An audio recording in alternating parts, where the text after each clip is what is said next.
Welcome back to Straight Facts on Friday. I can barely talk. I'm still not over it. What did we do yesterday? An amazing week of European football on so many levels. Lots to unpack today as we look back at Man United's remontada. Tottenham going through very well against Frankfurt. They set up a tie against Bodo Glimt.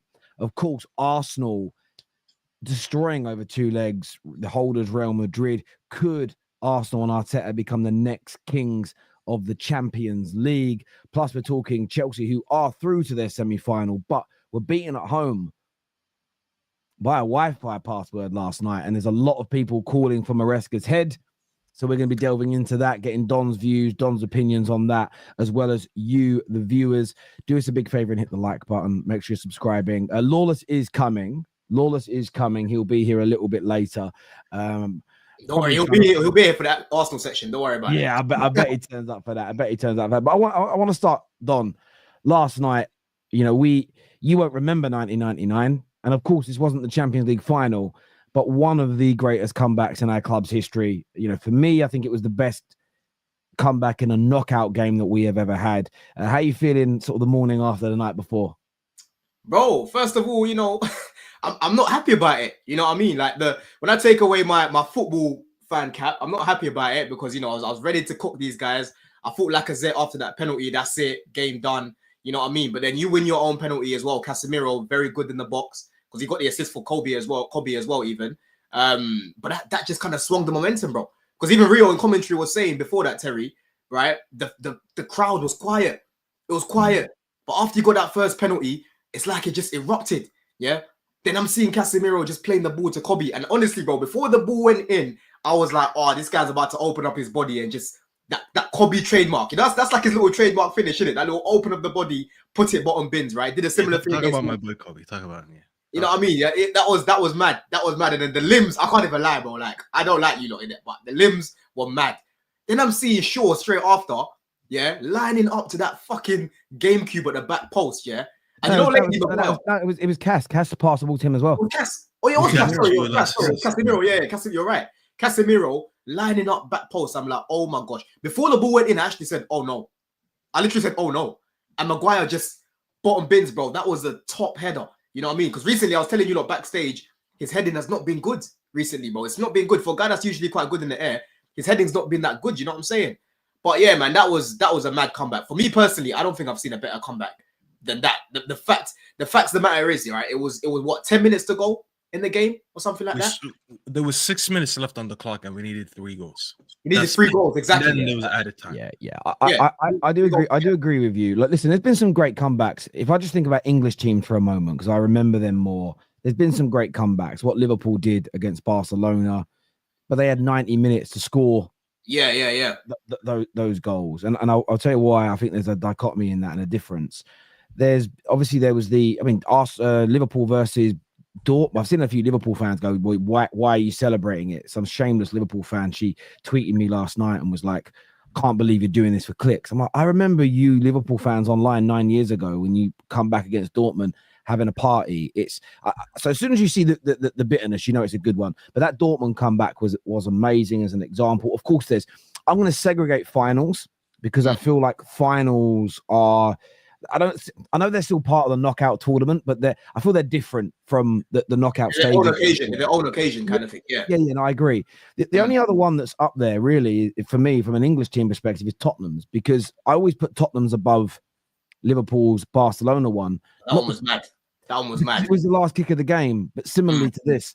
And what made this so special last night is it's the first team ever in any European competition at any point to need 2 goals to win the match in the 120th minute of extra time to score those 2 goals. And listen, everyone's going to have a different reason. It's very subjective. I'm not here to debate which one is the best. I'm just giving my personal opinion. Of course, there's an element of bias to it. There absolutely is. But it's needing 2 goals with a minute to go and scoring them both. And the fact my club in Europe had done that twice in my lifetime, I just feel so privileged to witness that. And I see a lot of celebration police today kind of calling it out. You shouldn't be doing this. Why is there tears? And I'm like, look, if you start The reason why that win felt so high is because of how bad that low felt 5 minutes earlier. And if you remove fans from enjoying those moments, I actually think you're killing football. The reason why a league title win can feel so good, imagine Arsenal actually win the Champions League this year. We'll get into it later. It's going to feel different to them than a Liverpool fan who's seen number 6 in his life. Does that make sense? Because it's that all those tries, all those defeats, all that hardship coming to an end. So for me personally, I can't think of a knockout game of football with Man United where we staged a better comeback. I thought it was out of this world, man. You know what it is today? Even there's great comebacks that we've seen in Europe and in football in general. Like you just mentioned the Barcelona one, you mentioned the Spurs one. I think what makes this one very different. Real Madrid against City, man. No, but it was late goals. Yeah, but still, it was 2 goals, which is less than all the other ones. Because that Spurs one, they were down 2. The Barcelona one, obviously, they were down 4-1 in the first game. Yep. The thing about it is that they went into these games knowing they need to come back. We were leading going into not into the game. We were drawing going into the game, but we were up 2-0 at some point. A comeback on remontada wasn't on anyone's mind yesterday. We didn't think we'll find ourselves in any situation where we need to do a comeback. Obviously, they made it 2-2 and we went to extra time, and everyone was annoyed that, all right, now we need to go and do it all over again because we're basically going into extra time 0-0. The context of it is that you just went down 2 goals after leading, and now you're down 2 goals with 10 minutes on the clock. That's when Lacazette scored. He scored in the 110th minute. You have 10 minutes left to save your season. That is what makes the context crazy.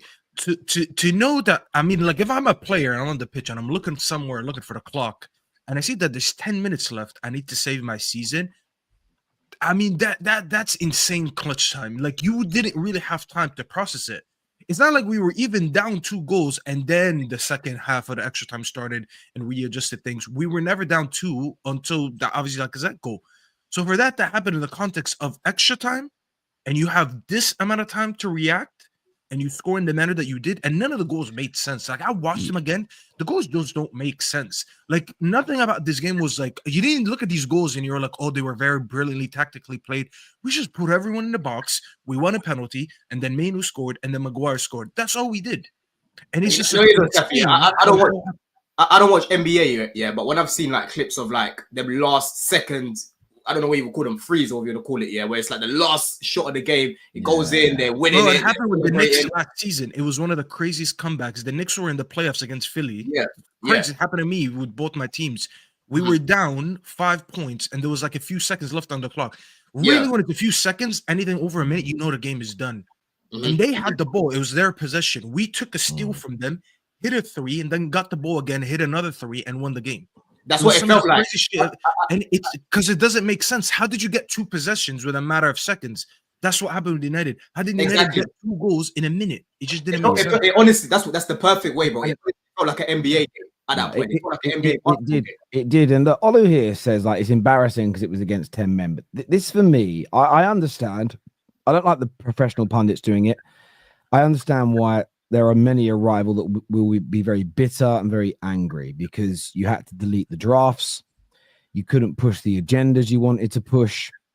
There were some dickhead Man United fans like that as well, to be fair. By the way, I'm going to shout out Rants because a lot of people were giving Rant stick last night. And, he wants Amorim gone, but he did celebrate Maguire's goals, right? I saw his watch along.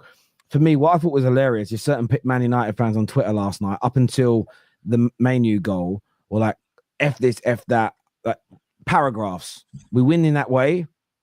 Good goal, Maguire. And when you see that, you're like, I'm starting to get to a point where you getting traction online seems to be far more important than your football club, which I want to just break it to these wannabe content creators. You're never going to make it. The reason why so many content creators do well is because there's an authenticity about how they love their football club or how they love football. It's so obvious that you want an agenda to push as opposed to showing yourself to be a fan of that football club. But aside from that, I know a lot of people in my fan base like that. I hear you, mate. I hear you. And what I would say to Olu here is the context of it. We went against 10 men. We lost our heads. We were the best team for 70 minutes. We deserved to be 2-0 up on the night, 4-2. We were cruising. We became complacent. We started making mistakes. Maguire ducking out the way, not clearing a ball when we had 2 opportunities to. Maguire, who, yes, he got the winner and I'll celebrate, but ducking out the way of a cross that leads to an equaliser. We have still got a soft underbelly as a team. It's going to take years to fix and build that strength. It's why I will never get carried away with the impact of one loss or one victory, because it's going to take many years to fix that. Nothing changes at this point for me. And you saw that weak underbelly. We couldn't string a ball together. We couldn't pass. Then they went down to 10 men, and it seemed to make us more nervous, Olu. It made us more nervous. We couldn't pass. We couldn't move. Then they score. Then they get a penalty, and we looked dead and buried. And then a decent ball into the box. We win a ball. Cass is probably going to score if he isn't fouled. It was a penalty. He gets his foot booted. And then we score that penalty. And again, people talk about mentality not being important in football, and it annoys me because I understand we all want our team to have a very high technical floor in our team. But you saw it. They went through in the end. But that was mainly because they took Rashford off stupidly, Aston Villa. But PSG have been dominating Villa for two-thirds of 2 legs, or 3/4 of those ties. And then they score a goal from nothing from John McGinn, and then PSG couldn't touch the ball. All that technical ability dissipated for a period because the mentality shift happened. And I think too many football fans forget that. We scored the goal from Bruno, the mentality shift. They got a little nervous. We started to have a bit of confidence on the ball. And like, you look at the goal, you look at Mainoo's goal. Bruno has the ball. I don't know about you, Staffy. I was shouting at my screen, don't shoot from there. I know he might score, but shooting from that far out, it says something like a 3% chance of going in. Mainoo or Bruno? Bruno. I didn't want him to shoot because he was, no one was closing him down, and he often shoots. Cass makes a run. It was a really good run, plays it in, a little flick round the corner. And I'm thinking, we ain't played football like this since the 70th minute. Gets the Mainoo who scores. And I did have a gut feeling we would win from that point, just because momentum shifts, mentality shift is there. And so to answer this comment, it's not embarrassing. It adds to the euphoria, because it was going to be one of the worst results, worst collapses, and one of the biggest bottle jobs in our club's history. Seasoned over, the manager under pressure. That all got flipped round in 6 minutes. Never been done in the history of European football. As a Man United fan, I love that rivals think it's embarrassing, because that tells me it hurt you deep in your soul. And I'm not trying to speak like I'm on Midnight Magic. I've lost my voice. But yeah, I love the fact that people feel like this, because it tells me what we did last night was special, because our rivals are hurt. And for me as a United fan, that's amazing. I wanted to speak quickly about Mainoo, who came on. We know he's recovering from an injury. Someone put this out today. For a young man, he's had a lot of big moments already in his career. A lot of really important goals, going up against Liverpool, the winner against Wolves after we collapsed, a winner in an FA Cup final. He comes on last night and delivers. Is it about time, Stafford, we started to see Mainoo a little bit higher up the pitch in the United shirt? I mean, it's not about that. It's about his fitness, being able to start the game. As I told you yesterday on the match reaction, I tweeted that I was a bit disappointed to see Ugarte start over him and Mount, because I felt like we needed a player to play a little bit higher up the pitch. And obviously, I get cooked because Ugarte scored. It still doesn't take away the fact that I still need someone a little bit higher up the pitch. You're on mute, though. I said Terry was quick to at you in the group about that as well. No, because you know what it is, bro. I've realized this about football fans. All it takes is for a player to score a goal, for people to forget everything you said about them, and they'll just be like, what now? Like, I'll criticize a player for not being like, okay, he's not good enough to give me XYZ in the game, but he scores a goal and be like, oh, you called him shit. The goal had nothing to do with what I talked about. Like, I could talk about like progressive passes, dribbles, his positioning in the pitch. They'd be like, yeah, but he scored to hold that. So I've just came to a conclusion that I'm not really going to debate. But you know what? I would just quickly to that. That is where that's the difference between banter and analysis. If you're everyone for real. Some of them are. No, exactly. But I'm not. And this is the point. This is what I notice, right? When it's like yesterday on Top 6 show, I was saying, I've beaten him 3-0 easy. Turkey will do nothing. I put a message to me, you said it was going to be easy. I'm like, the fact you couldn't hear in the tone of my voice, I was saying it to wind up KJ that hates that kind of judge. The fact that you couldn't see that I wasn't serious, it tells me it tells me you've got to get off the internet. It tells me you've got to go and get a girlfriend or a boyfriend, some friends, touch grass. And I don't even mean that in a horrible way. if you don't understand this, if you can't hear sarcasm in a voice, when I send that to you, I'm joking. I might banter you for a second on a show, but then when you start breaking down why you want to see Mainoo go in and do a real analysis, I'm not going to challenge it with, but he scored. Because again, for me, that's a difference. And I think there's, when it comes to YouTube, you've got people that don't understand the difference between those two things. And then they start making podcasts. And then the whole show, listen, I see some people's whole shows that are just purely based on one-upmanship, on banter. And I'm sitting there for like 40 minutes doing a bit of scouting. Who could we get on? Who's really, and I'm just sitting there going, I don't think they understand life, let alone football. It's honestly like, it's crazy. So I hear you. Sorry, back to you, mate. Back to you. Then I hear you. But yeah, back to Mainoo. Yeah, he needs to start. I think, listen, the semifinals in like 2 weeks. That's really the next game I'm looking at. I don't really care for the league anymore. We got Wolves on the weekend, then we got Bournemouth. The manager already said he's gonna start playing the kids because now we need to focus on Europe. So I agree with him. Mainoo, listen, it was just like a fact that he just came back from an injury. He's been out for a couple months and now he's back. And maybe he just wasn't ready to play 90 minutes. So it was Mount. But I've seen every time they step on the pitch, we tend to be a little bit more dangerous. We start getting the ball in the final third a little bit more. You can argue that we lose a little bit of the midfield when Ugarte's out in terms of like ground coverage and winning the ball. But I think our best balance is when we have one of them playing up front, and especially Mainoo. He just showed you, bro, like that goal that he scored. It just shows you how good this kid is. Like, he is so quality. I generally had people yesterday debating me saying, but what is Mainoo good at? Like, I felt like because his season has been here and there a little bit with injuries and managerial changes and formation changes, and he hasn't been able to like get any consistency, that people forgot how good this kid was. This kid debuted in football last season, and in about 7 months, he was playing a European Cup final for his country. Euros final. Like, people, I feel like people underestimate how good you need to be of a footballer to be rated like that. It's an English football fan thing. We have a problem, and it doesn't matter whether you're actually English on your birth certificate, passport, or whether you just consume our football. We have a really poor palate, like basic English food from a Wetherspoons. Really, it's basic in the sense of, because Mainoo actually has some decent skill now and then in terms of the way he'll beat a man, the way he'll drop a shoulder. But Mainoo is a kind of player that he doesn't do lots of spectacular things in games. And what I mean by spectacular is he doesn't crunch into a tackle and everyone goes, wow. Doesn't score bangers every 7 or 8 games where he hits a shot from distance and scores and everyone goes, wow. It's more subtle. It's more, it's a little bit harder to see and understand the brilliance of him because he makes it look easy. And when I was a kid, my dad always said about footballers, he went, if a footballer makes it look like it's easy and like he's got all the time in the world on the ball, you know that it's just a indicator that they are special. And because Mainoo makes everything look so easy most of the time, some people just can't see the brilliance, because what he isn't doing is quiff turns and drag backs and rainbow flicks. Some people view that as that skill. Or if for someone that can, shimmy the ball, knock it past someone and sprint past them and whip across him, that's football. And that's fair if you like it. But I think a lot of people fail to recognize the brilliance of Mainoo. And the Spanish team signaled this out in the final.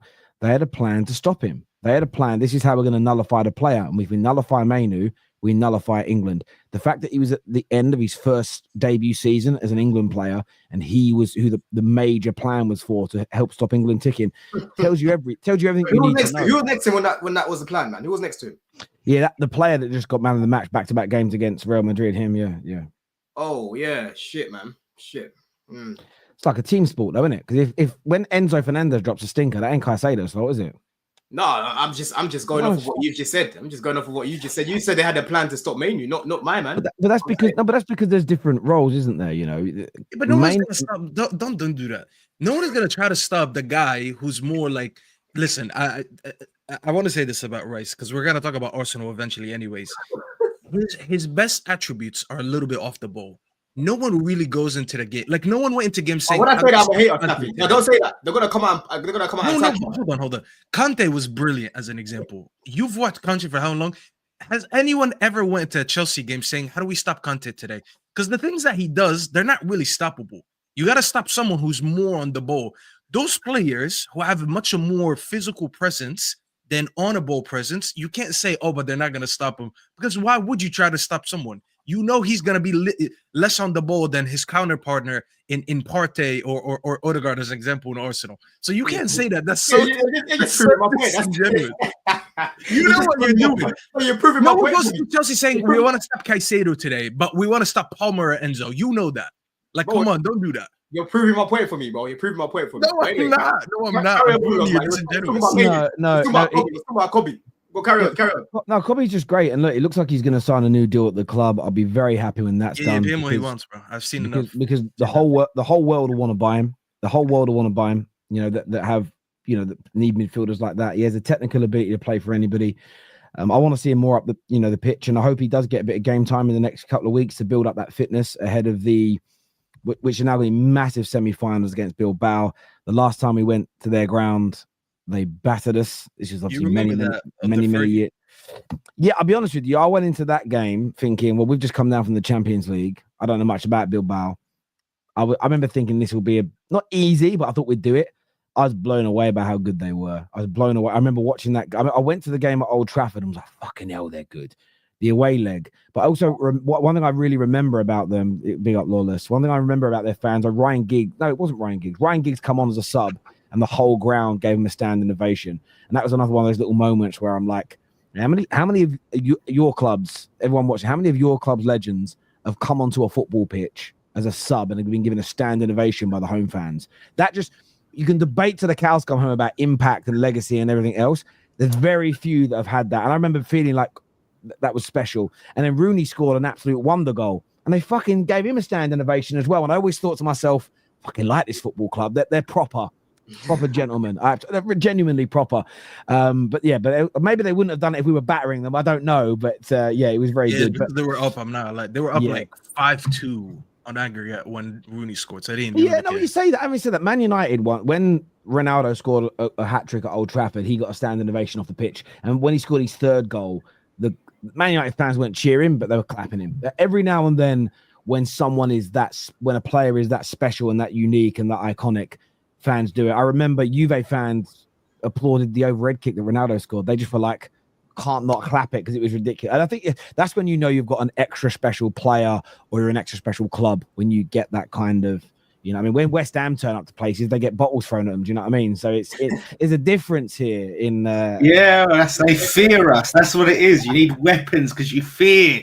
So when Mudryk turned up to the Bernabeu, he got clapped off. Just putting it out there, man. You know what I mean? What are you trying to say? I'm just saying, bro. When he went to the Bernabeu, he got clapped off, innit? Who did? Mudryk. He got clapped off at the Bernabeu. I'm not even capping. I will show you the video after, bro. When he played for Shakhtar, he got clapped off. Okay, that's fair enough. There we go. Good young talent, deserves it. But yeah, I hope he does get fit and he's ready for that game. And look, for United, everything's about the Europa League now. Every Premier League game is about keeping players ticking over, getting players fit. And there's a lot of strong rumours that for the semi-finals, Ahmad and De Ligt could also be back fit. And we need them. We need them both back. And if they're both fit and in the team, there's a chance we can win it. I feel the Champions League and the Europa League, and kind of move into that conversation about the Europa League now, I don't think there's any one team in it that you go 100% they're going to win it. Because a couple of games ago, Lazio were seen as the clear favourites. They're out. A lot of people picked Lyon to knock us out. We're through. A lot of people picked Frankfurt to knock out Tottenham. Tottenham are through. So I'm not saying United are the favourites, but I do look at it as any one of the 4 teams. I'll be honest. If anything, I think the semi-final was more difficult than the final. And I know people are going to think that's absurd. Yeah. How could you say that a 2-legged game is more difficult than a final? This whole time since we got put on that side of the bracket, I knew if we had to face Bilbao, it would be in the semi-final.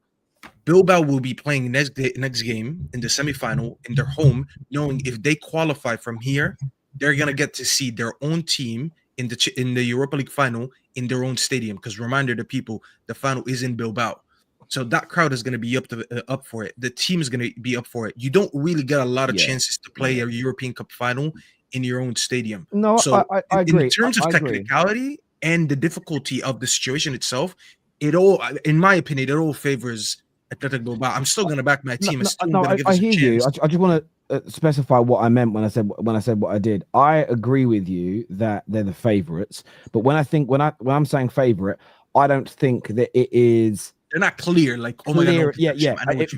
Percentage wise, they're probably sitting there on 28, 29%. You know, you probably got. It's an interesting one because right now, Spurs or Bodo Glimt, one of those two is probably going to be higher on the betting list than Man United, because if Bilbao are the favourites to win it and United are playing them, then that by definition means we should go out. So one of the other semi-finalists will be ahead of us. It will probably go betting order: Bilbao, Tottenham, United, Bodo Glimt in that way. But I think any one of the four could win it. And that's what I love about the Europa League this season and what I love about the Champions League. If you pick any one of these teams to win it, I don't think it's an embarrassing choice. Even Tottenham, where everyone will go, they never win. They've been a crap team this year. True. But they're in the semis. People didn't think they'd get past AZ. People didn't think they'd get past Frankfurt, and they did. So anyhow, both of you lot get to the final and Tottenham beat United. Yeah. God. Here we go. We're already writing scenarios in the final. Here we go. We didn't even make the final. Yeah. We're already talking about if you lose to Tottenham in the final, though, no, because there's a possibility that you could face each other in the final right now. Yeah. And after all that talk, Terry likes to give Jules and all these guys, like, listen, you Spurs fans, I can't deal with you, man. Like, you, man, are just nowhere near us and that. And then for them to beat you in Europe in the final. Oh, mate, it First of all, George and them, they need to focus on backing their manager, because their manager said, I win shit in the second year. And they also get him out. And now it looks like he actually might win him something in the second year. If he wins, build him a statue, man. Build him a statue. You deserve it. But you know what? The narrative yesterday, Lawless. Stop being Staffy round, man, because I feel like you got one. Have your moment, Staffy. Go above me, man. Yeah. But did you hear what he said yesterday, Lawless? Ainge after the game, he actually said, this guy's shameless, bro. He said, for the people who want to be gone, you're gonna have to wait a little bit longer. I said, is that what it is? What kind of shit is that, bro? Like, what? It's like they're so bittersweet. Like, oh, we both want Tottenham to win, but we want you out. And Ange's just like, fuck you fans anyways. Hey, no way did you say that. That's not, you're lying. No way did you say that. I swear to God, I saw that. If he wins, though, if he wins the trophy, then it's a different thing, because then I respect it, because you're talking your shit and you back it up. So he has to back it up and be like, yeah, you lot was dancing on my grave. Well, yeah, but he's like 15th. He's like what, 15th, 16th? Yeah, where is he? You know what? If Spurs or Man United win the Europa League, this would kill the narrative around our Conference League win, because a lot of people use the fact that we won the Conference League despite being 14th in the league as a way to diminish the competition. Like, oh, look, a team. I have bad news for you, Lawless. I already said this is the worst Europa League version I've ever seen. But no, but that's what I'm saying. Well, already on that. But then you look at it, that's what I'm saying. So either both narratives are true, and it's an embarrassment to have a team where Man United and Spurs are winning the Europa League and then getting in the Champions League. Either that's an embarrassment. And no, I don't think either an embarrassment. People only said yours was an embarrassment to try and downplay the brilliant achievement that you made. You know, look, sometimes teams can be good in the cup. We've seen Wigan win the FA Cup and get relegated, as an example. Had they turned those FA Cup wins into Premier League wins that season, they would have probably stayed up. We've seen Liverpool come 6th or 7th or 8th and go on to win a Champions League. Both times that Chelsea have won the Champions League, they didn't have particularly great Premier League seasons, as an example. And I'm sure if you went through Europe and went through winners, there were many examples like that. I think one thing it does, interestingly, listen, I'm not looking past Bilbao. We have to respect them, but just from an English club standpoint, what I would love to see happen is all 3 competitions be won by an English team. Just then to see what all the people that say English football's crap. I'd just like to see the conversation piece on it, like just to sit back and go. What actually happens, right? If United win the Europa, and obviously top 5, right? Is it 16? Is it 6 teams? No, we'd get 16. It'll be 6 teams, yeah. 6 teams. Okay, so Don't need to know. Don't need to know again. You can't do that again. Bro, no, you have to get the maths, like, Lawless, these man are bookie, you know. Don't forget, bro, we got Europa last season, and they beat City in the FA Cup final. So they took it away from us, and we got demoted to Conference League, right? So I'm just making sure that if we get 5th, if we get fifth, I gotta make sure the same thing don't happen 2 years in a row. The same thing happened in Italy. I think they had 6 teams in the Champions League this year. You ain't getting fifth though, John. So it's because Atalanta won the Europa League and they got the coefficient, so they got already 5 teams. And Atalanta wasn't in the top 5, so they got 6 teams in the Champions League. Yeah. So no one will lose out this time round. But look, imagine the content next year if 6 of us are in Champions League. Oh my days! You might not just be there for the numbers as always, man. That's what. There's match reactions on the terrace, bro. Oh my god! Hang on a minute. Hang on. This is what's crazy, right? Don is sitting there in a shabby, cracked up glass house. This man got beat by a Polish Wi-Fi code last night, and he's there talking about other teams performing currently in Europe. Hush, bruv. You got, bro. You finished bottom of your group. Who were doing it last time you was in the thing? Yeah, you just got beat by a Wi-Fi code, my bro. They lost to Copperberg and that. You lost to a drink. You know what I'm saying? You can't try to tell me no. I understand. About Polish guys, we went through. Yeah, listen, you did go through, but you are not. There's no way you, as an honourable Chelsea fan, are papering over last night's another shambles performance that we went through. I'm going to talk about it. Don't worry about that. We're going to talk about it. I'm just saying. You have more losses in the Conference League than I have in Europe in general. What's wrong with you? Say that again, bro. You have two losses in the Conference League. That's more than me in Europa League. What's going on? And you know what, Don? By the way, I think we need to do what Arsenal did and give ourselves a gold trophy for the Conference League because we're the only team to go unbeaten in the Conference League. Like we're the only. You're moving like Arsenal fans, bro. I won the Champions League undefeated. You don't see me sitting here with a gold one. Relax. Well, I'm just saying if we can give ourselves gold trophies, I'm just saying West Ham. For anything people want to say, we're the only team, and that includes Chelsea, Spurs, Leicester, Brighton. I think the only team, even the teams that have won, we're the only team that have actually gone unbeaten, and we've won most of our games. I think we only drew like 1 or. Yeah, right, go to Dunrubby, and he's gonna get me one of those small ones like they have the Premier League. We've got some good records ourselves. We literally conceded 4 goals when we won the Champions League, bro. It's a great record, but what happened last night, bro? Because I couldn't really focus on the game because I was watching the others.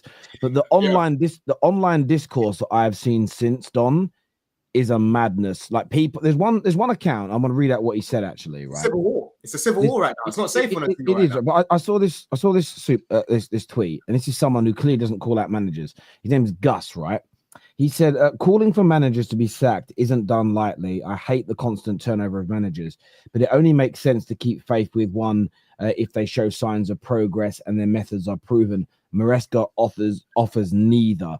It seems a lot of people are turning on the manager. It's another game that you lost. Top 4 or Champions League qualification looks all but lost. And if you actually look at since you got into that title race in December until now, you've been no better than Man United, and we have rightfully been called out. We're rightfully called out, but the points per game, the goals scored and conceded, it's all very, very similar by and large. What's going wrong? Because you guys seem to just be the way you're performing. There's no guarantees you're winning this thing. I feel everybody thought you would. If you play out that against Fiorentina, you play out that against Betis in a final. They beat you. They genuinely beat you. They've got much better players. Why are you so bad? No shade. Real question. Why are you so bad at the moment?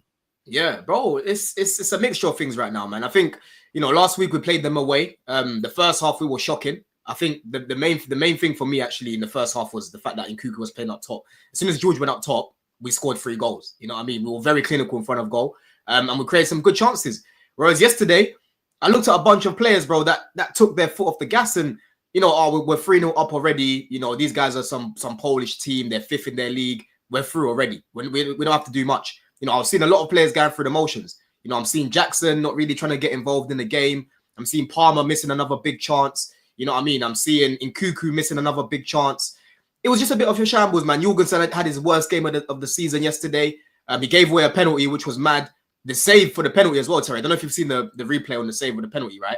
Man could have literally just grabbed the ball. It just kind of slipped past his hand. It went in. And there was another moment in the second half where he tried to save the ball. He did a similar thing to Onana, where the ball just kind of bounced in front of him and he fouled the guy. But luckily, we didn't give away a penalty for that one, right? But overall, bro, even Reece spoke about it after the game. Like, I didn't need Reece to come out and say this. These guys mentally yesterday were not up for it. I'm seeing a lot of people right now are, trying to crash it on Maresca for for playing people out of position. I hear it because I said the exact same thing about Poch. Like, for example, Reece is still playing in midfield right now. Why can't you use him at the weekend, right? You've got Jackson and Palmer started the game yesterday. Why can't you give those minutes to guys like George, which I understand. But at the same time, you've got to remember, Jackson and Palmer right now are not in good form. They played against Ipswich the other day and they were both pathetic, right? So we have to make sure that we can try and get these guys confident again. We got to get them firing again before we play Fulham. That was the idea of it, right? Jackson came off at halftime. Palmer came off, I think, 15 minutes into the second half. That was that. And then when you talk about Reece, the bigger problem here is the squad building, Terry. Because if you go back to my streams in the summer, and even here, I was telling you guys, loaning out Santos and Leslie was a bad idea because we're not going to have any cover if Lavia doesn't stay fit this season. And once again, Lavia hasn't been able to stay fit. We brought in this kid Amugu from France. Obviously, Maresca don't trust him right now. So Reece right now, whilst Lavia can't stay fit, is basically their backup. And that's why you're seeing him there, right? If we had Santos in the team or Leslie in the team or Lavia in the team, I highly doubt Reece would be playing in midfield, right? If it's up to me, I'm playing Raksaki. I'm playing Amugu. But I'm not Maresca. You know what I'm saying? I don't pick these things, right? So, again, there's a bigger problem here. It's the sporting directors that decided to loan out both those midfielders. And now we're in a situation where Reece has been used as backup. You know what I mean? So, end of the day, he's got a big task because we've got Fulham at the weekend. I'm going to be at that game as well. He needs to make sure that he motivates these players, right? Against Ipswich, I know people are cooking him after that game as well.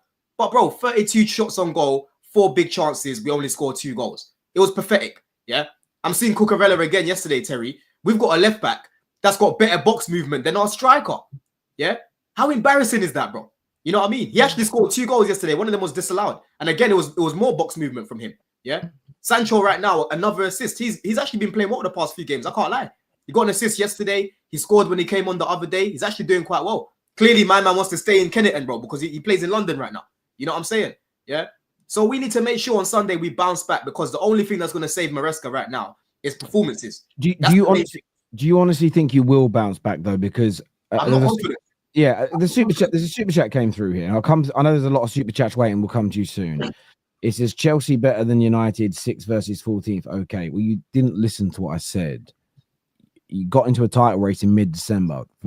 From that point until now, the form's been the same, and you can't ignore 4.5 months of football and call it a blip. That's not a blip.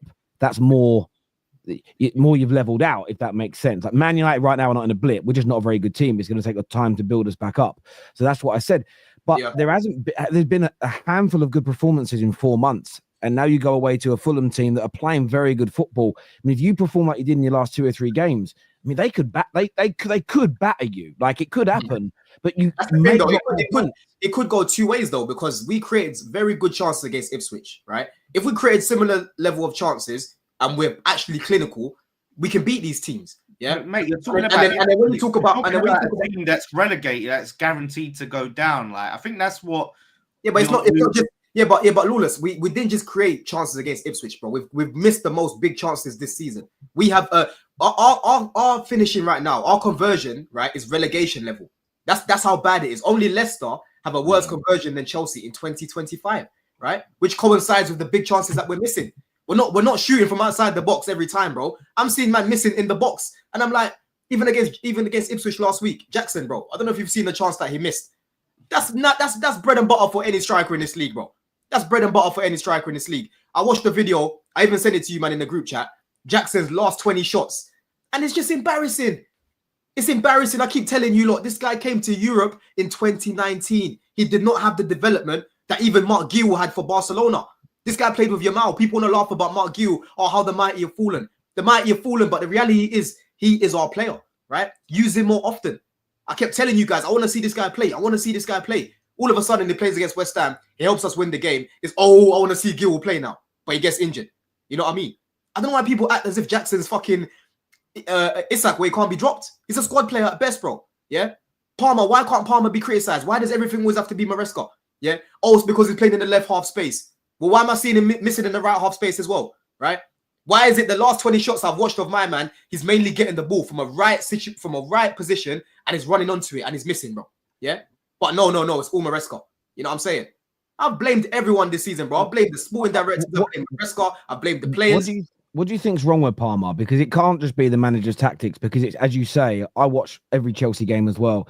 It's what he does with the ball. It's not big. Sometimes you could have a player in a team that's underperforming, but like last season, but Palmer delivered. His touches off, his passing's off, his shooting's poor. What do you think's gone wrong? Because again, you're talking 15, 16 games now. It isn't. Can I read you something, Terry? Yeah, let me read you something. Go on. So Cole Palmer last season, he created 17 big chances all season. Yeah, and he only missed 7 big chances. This season, he's actually created more big chances. Created 20. So again, his teammates are letting him down because like the likes of Jackson and that aren't finishing the chances he's created. Yeah. I told you before, there was like 30 chances man created, 0 assists. And then you look at someone else like my man at Fulham. What's that left back's name? What's his name? Robinson. Yeah, he had double the assists, bro. Less expected assists at that time. That goes to show you that the conversion in the team's bad, right? This season, Cole Palmer has missed 13 big chances. He has missed more, basically double the big chances he missed last season, right? And people need to remember, we're not winning as many penalties as what we won last season. So his goals have actually gone down because he's not taking as many pens as well. You know what I mean? So I understand that, but I'm going to kind of quote you back to yourself. I get he's creating chances in some games, but the performances, aside from the GA and the chance creation, decision making has not been good. But what I'm trying to understand from you is what is it? This was a player last year that whether he scored or assisted or created or not, he was lighting up games and he was dragging. And you'd use it as an example when you were comparing him to Saka and say, well, if Saka's not scoring or assisting, what's he doing? Why do you think Palmer is having such a poor impact on games aside from GA? I think it's confidence. I think his confidence is on the floor right now, man. Like even when he missed the penalty against Leicester, that was the first time Cole Palmer's been in now 18 months. That's the first time where I was like, yo, this guy's gonna miss. I could see it in his face. I could see his body language. I could see his facial expressions. You know, he's getting really frustrated at himself right now.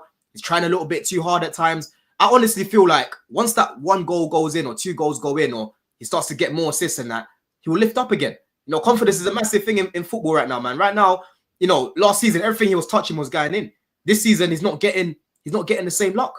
You know, I find though sometimes the confidence thing, I'm not saying it's not real, but there's times we can use it as a bit of a cop-out way to excuse favoured players for just not performing, not stepping up. Like I'm not saying, and I'm not even calling you out. Like, we've all done it. We've looked at the players, and it's the player that we tend to like. Say, like for me, like Kudus. If Kudus ain't performing, I'm more likely to go, it's confidence, rather than go, he's just been crap. He's not putting the effort. He's not. Do you know what I mean? Like, whereas I feel like, let me give you an example, though. Let me give you an example, right?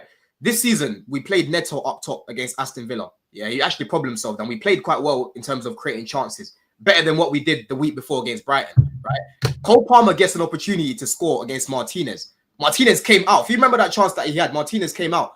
Cole Palmer, confident and firing Cole Palmer, would have done something their way, chipping him cheekily, or he'll go around him, he'll do something nice. Like what we saw him do against Luton last season when he was confident. This time round, man slips, he slips everywhere, he just fluffs at it. That's a guy that's not confident right now, bro. That's a guy that's quite rash. What can you do then to fix that? Is that a man management thing? Does Maresca need to find a way to get inside his head? Or you have to just wait till he inevitably eventually scores against someone and hope that, well, he's confident now because he's got a goal and he's just going to be back to normal? I don't know, man. That sounds like a little bit of hopium. Yeah, bro, listen, that's what I think he needs, man. I think Maresca needs to keep motivating this guy, letting him know how good he is, right? Making sure that he's giving him all the tools possible, bro, right? If you've got to play him on the right half space at times, you go do that. But like I said, the issue that I've had with this guy, both positions I've seen him playing this season, he's not been clinical. I've been telling you lot this season from early, this guy's not been clinical. And my eyes don't lie to me. So when I go check his conversion rate right now, one of the worst in the league. Some of the chances I'm seeing Palmer missing, Lawless. Yeah, there's certain guys in your team, for example, Bowen, right? There's certain chances Bowen will get where you're like, yo, it's going in now. That's a goal. Because you know how good he is in front of goal. And that's the same thing as Palmer. I'm seeing him getting many chances where I'm like, yo, that's a goal. And he's missing. And I'm like, what the fuck? You know what I mean? Do you know what, Don? As this super chat is up, it's really interesting. I was going to ask you, it ties into this mentality, right? Before you answer it, there's this big Chelsea account, Dean CFC. Yeah. He said we were sitting 14th under Pochettino, but the players never gave up on him for a second. They fought for him right until the final whistle of the season. That's what real leadership looks like. This season, you can just feel it. They're not fighting for Maresca now, and you might not agree. But do you think there's any truth in that?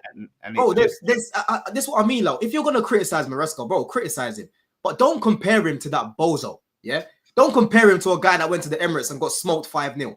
Don't compare him to a guy that lost 4-1 at Anfield and loses 4-2 to Wolves in the same week, right?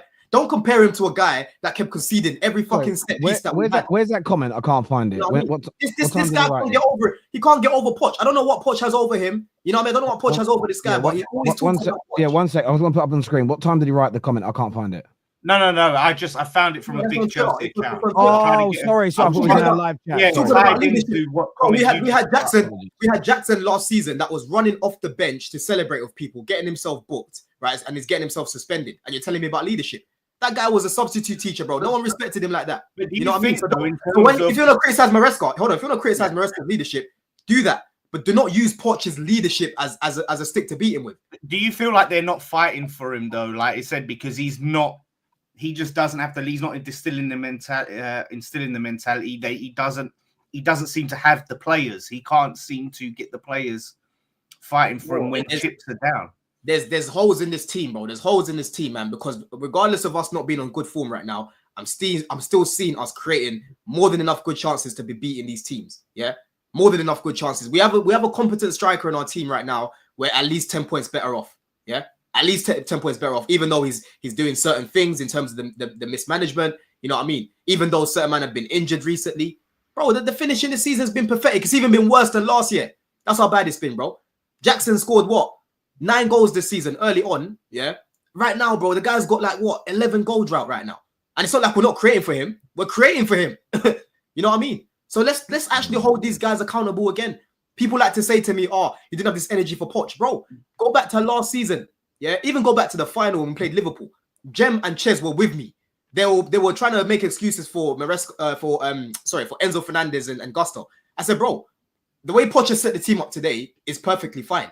These guys are nervous. I'm seeing Gusto taking some loose touches. I'm seeing Enzo running about sluggish. These guys are not playing well. It's Poch. He set the team up well, and we kept missing chances. What I blame Poch for was extra time when he just decided to sit back and all these kids were just coming on to us to end up scoring in the last minute of the game, right? There's many games last season where I blame the players more than Poch. So no one can try to tell me about the season strong though, Don, right?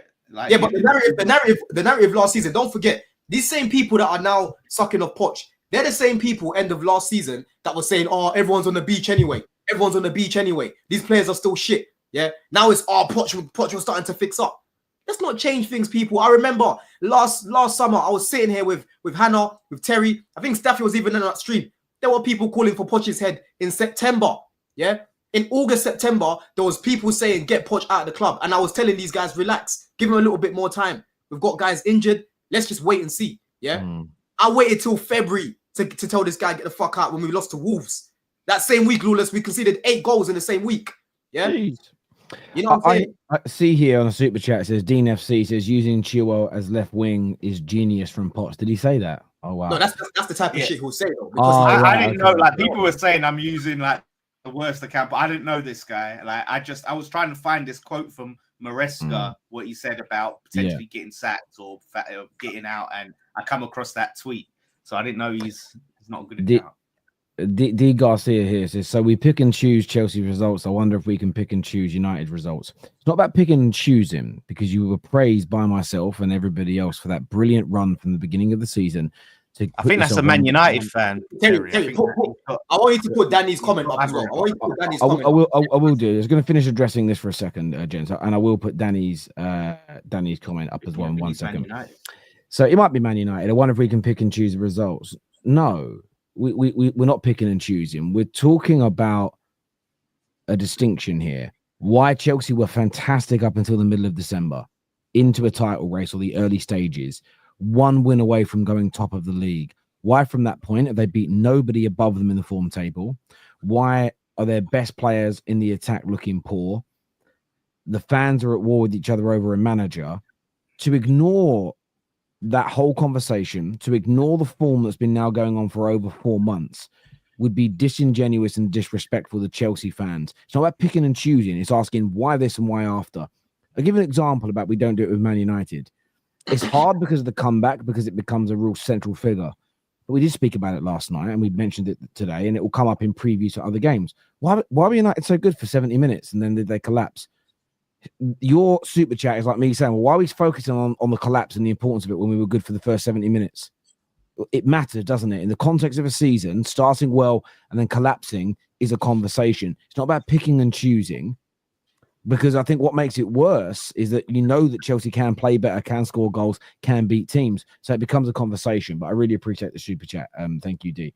This is from Danny that says, even if Chelsea has had a striker, they are still conceding way too many goals, and that's facts. Before we play Ipswich, because people like to cook our defense, right? And for me, our defense definitely needs improvements. Before we played Ipswich, out of all the teams in the league, we had the third best defense in the league, right? When you go break down the metrics even more, the team that has one of the most mistakes, direct mistakes leading to goals, Chelsea are up there, bro, right?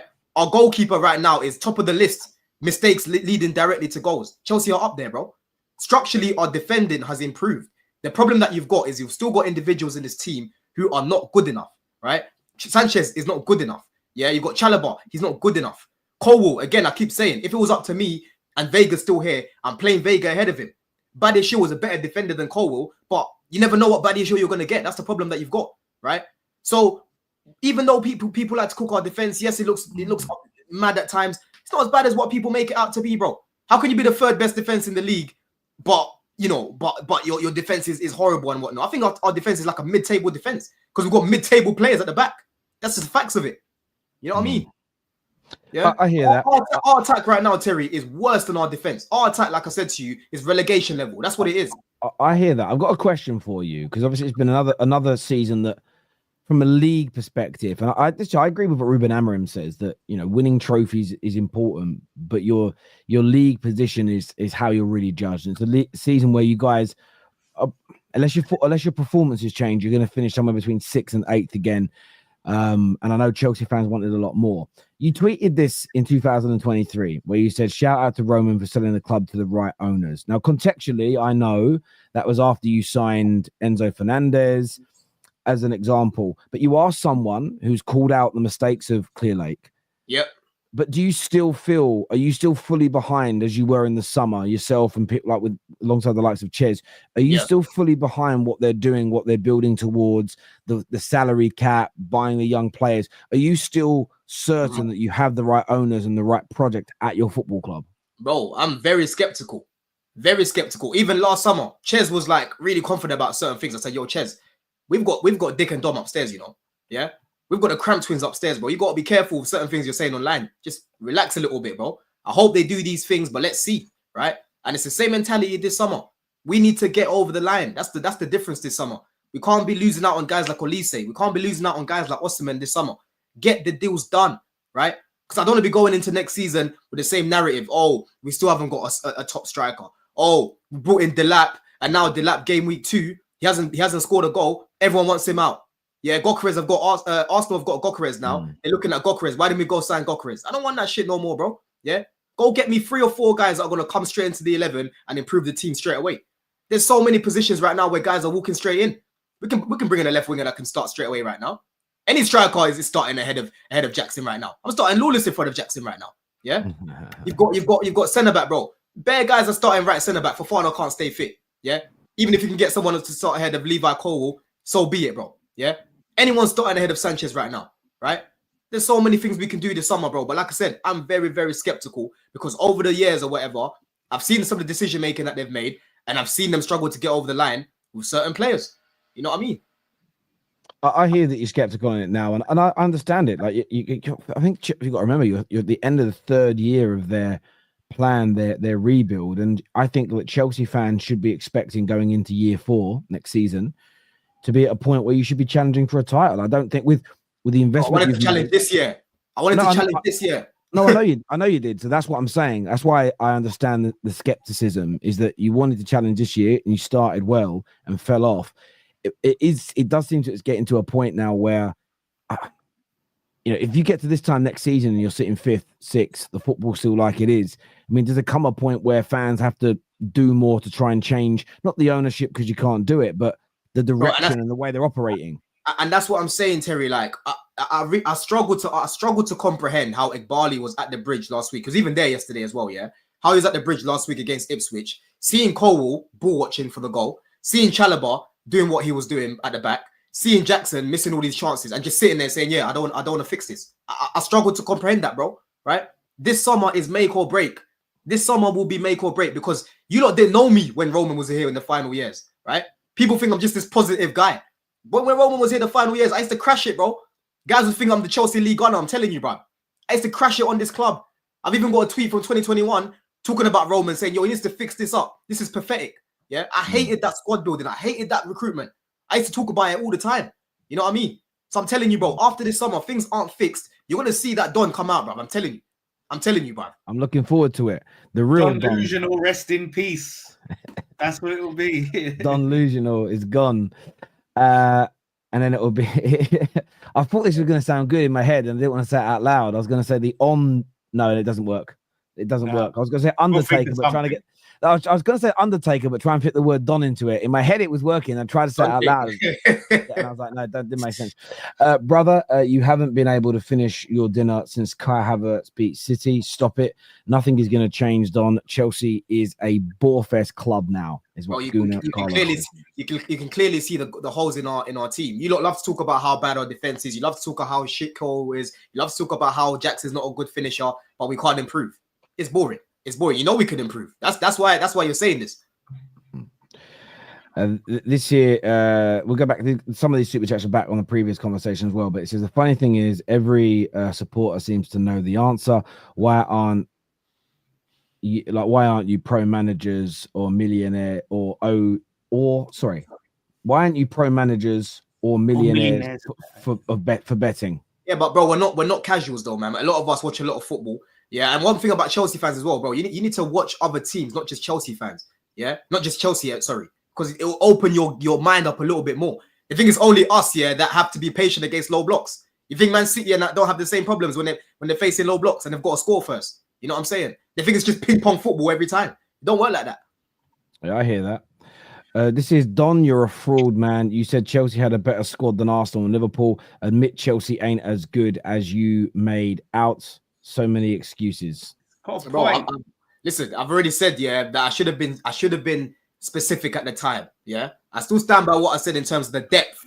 I said the depth, bro. Yeah, but in terms of the 11, I said Arsenal and Liverpool have a better 11 than Chelsea, bro. Yeah, all the clips are there from the summer. Go back, you'll find it. Yeah, but the depth thing just don't make sense to me. It does make sense to me because I don't rate Arsenal's depth. I don't rate their depth. Yeah, okay, but if your 11 is worse, then you have not as good depth because you don't even have a good 11, let alone bench players.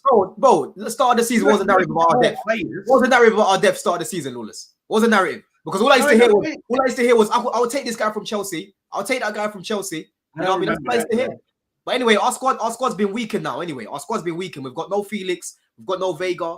You know what I mean? It's simple as that, bro. You know what I'm saying?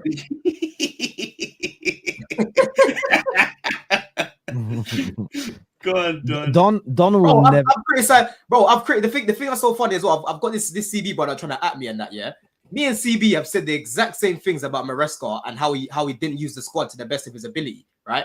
When I was talking about this guy in December, did I not tell you, look, this guy's barely using the bench? Did I not tell you, look, there's times where Vega can come on, it doesn't come on? Did I not tell you that Felix can come on, but he's not being used? Right? Did I not tell you Gill's not being used?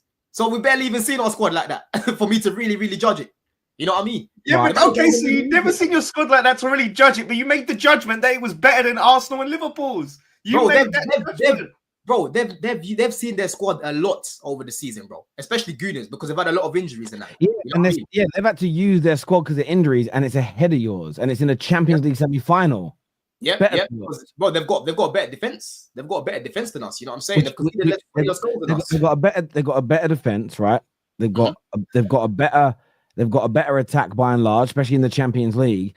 So yeah, their conversion's better than us. Their conversion's better than us. 100%. Yeah, so their conversions, their attack's better, their defense is better. I'm not gonna lie, their midfield, Caicedo's brilliant, right, and could get into their team, especially with Partey leaving. But their midfield's better. Enzo's good, but I wouldn't. Enzo's good, but the other player that would make now because the Champions League form, we're forgetting what they're doing, what they've been doing in the league. As if they've not got what? They've got 2 wins in like 7 games. Let's not do this. But hang on, but we can't. Let's not do this, people. Hang on. Let's not do this. Don. You know what I mean? Just you're talking a lot. Doesn't mean you're winning the debate, right? It's not about winning nothing. I'm saying that they're far from Liverpool right now. Hang on. 2 wins in 7. So what are we doing? Okay, but I'm gonna answer that for you. But you've repeated it 3 times. That's not an argument. We all know partly the last 2 games. This is why points and wins. You have to look at the game state. So the last 2 Premier League games, we can all look at it and see they were playing with a lack of intensity because of the big games against Real Madrid. Why? Because the league title race for them is over. This Man United are about to do something very similar for the remaining Premier League games. What we kind of do in the league from now on in, I'm not that worried about it. And I think Arsenal will want to win some games in the build up to their semi-finals and keep players fresh. So there's that element. Secondly, yes, they've not had a great run of form recently. They're still above you and your squad. Because they were, bro, listen, hold on. But the thing is, this is what I'm saying, Terry. Start of the season. And by the way, Liverpool. Hang on. Like I predicted us to finish above them. Final part of the argument. You can say that about Arsenal with the 2 wins in 7. But the other team that you said it was better than is the team Liverpool that are even clearer of them. You have to admit you're wrong. Liverpool's squad is better than yours. At least you can admit that, right? Of course it is. Of course it is. You know what I mean? Right? So can you hold on. Can you say the words I was wrong? Can you say the words I was wrong? What you lot are trying to do? You're trying to act as if I went into the season saying we're going to finish above these guys, right? I put Man City first. Hold on, bro. I put Man City first. I put Arsenal second. I put Liverpool third, and I put Chelsea fourth. You know what I'm saying? And like I said at the time, I rated my depth over theirs. That's what I said, bro. And I said about the squad and that. I should have been more specific. And that's fine. No, we are not trying to reframe it that you said you were going to finish ahead of them. What we're asking, what we know though, is this: that your league position is never determined by 11 players. It's determined by the quality of your squad and how that squad is managed. So you said Liverpool, your squad was better than Liverpool's. Liverpool are winning the league at a canter where you're going to come around 6th or 7th in the league. So you were wrong about the squad depth when it comes between you and Liverpool. 100% I was wrong about that. 100% I was wrong about that, bro. But end of the day, like I said, I'm not gonna ignore. That's the thing. The irony of this is you talk about our squad, but my manager wasn't using our squad. That's my point. That's all I'm saying. Over that period, Maresca failed to use our squad. He made Vega and Felix unhappy, and they left. I think they could have actually helped us. I think they could have. Bro, listen, I'm not going to say Maresca out at this point, innit? I'm just saying that Maresca did not use the squad. The same energy I had for Poch, the same energy I've got for Maresca. I think this guy could have used the squad a lot better, bro. I hear that. This here said in 2012, your team was 6th. You won the Champions League. Worst Champions League winners ever. It was 6th. No, we finished. You finished 6th. You know why you were the worst Champions League winners ever? You went to the Super Cup and you lost to the Europa League winners, Atleti, which, by the way, I checked. It's only happened once. That just shows you it never happens like that. You lost 4-1 to Atleti, and then you went to the Club World Cup, and then you lost the Club World Cup. Yeah. You sacked Di Matteo. I remember that. Yeah, worst Champions League winners I've ever seen. You're proving my point. You're proving my point. The bench players, wait, hold on, bring that back up, yeah? Yeah. The bench players that I'm talking about are on loan because why? They were unhappy because they weren't being used. So could you not also argue they weren't being used because they weren't good enough? Is that not a fair argument? No, because they weren't the top teams, to be fair. One went to Milan, one went to Juve. You know what I mean? Like, people might hate Felix and that, but bro, I'm sorry. Felix could have done something off the bench, bro. Vega could have helped us see our games.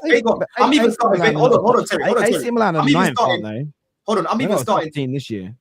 Terry, I'm even starting Vega ahead of Colwell. Like, I would have dropped Colwell for Vega happily, bro. You know what I mean? That's not because Colwell's so shit, though. Not because Vega's so good. It's because Colwell's so shit. That doesn't mean you got good. No, it's not that because he's so shit. It's because Vega's better than him. That's why. And Vega can have Colwell's shit, though. Colwell is shit. I hear that. A few more of these super chats to do. This is Waffle. You were playing a CM up front. Behave is what Seb says here. Watching a bit late. Staffy, sorry, bro. United and the Knicks must be tough. I don't know why United and the Knicks got grouped in the same sentence. One team is 14th and one team finished 3rd in the East. Yeah. Why do people feel sorry for the Knicks? We're about to smash the Pistons. And then the Celtics, we got something for the Celtics. Don't worry about it. I doubt that. Magna says, Terry, you sound tired today. Did you? No, I'm not tired. My vocal cords are genuinely swollen. That's all it is. My voice is fucked. That's all it is. And I'm a bit, when I talk, I strain my voice anyway. It's just how I talk. So yeah, it hurts. It hurts to talk. Wayne here says, you rate your depth over Arsenal's when Arsenal had no striker since January, lost their best defender, no Saka for 3 months, still sits second and in the Champions League semis. Yeah. I wonder That's why Newcastle dogged you, bro. You know what I'm saying? I wonder why these things happen. You know what hang on, but your argument wasn't that Newcastle's squad was better than Arsenal's. It was Chelsea's. It's nothing to do with Newcastle. No. I mean, their squad's amazing, right? It should be able to compete on all fronts. You know what I mean? You got embarrassed in that competition. You're losing to United team that are 14. No, I'm not allowing it. That isn't the debate. That's a reframing of the argument. That's not the argument, Don. That's not the argument. They didn't. But I've already told these guys what it is though, because it wasn't long ago that we scored the same amount of goals, right? It's not long ago that my midfield, when you talk about Enzo Fernandez and fucking Caicedo outperforming two of their midfielders, you can even talk about Palmer. Man's put up more numbers than fucking Odegaard. It's their defense, bro. They have leaked less goals than us. They have drawn the second most amount of fucking games this season. Yeah. So when it comes to depth, but when it comes to depth, though, from when you made that claim, obviously a young kid in Lewis-Skelly has stepped into that back line because of injuries, and he's been fucking amazing. Baller. They've also Kivior's come into the team, 20 games on the bounce, unbeaten, and just balled out himself against Real Madrid. Again, isn't that further proof of their depth? Of course it is. But again, how often have we seen Buddy Shield play in the league this season, bro?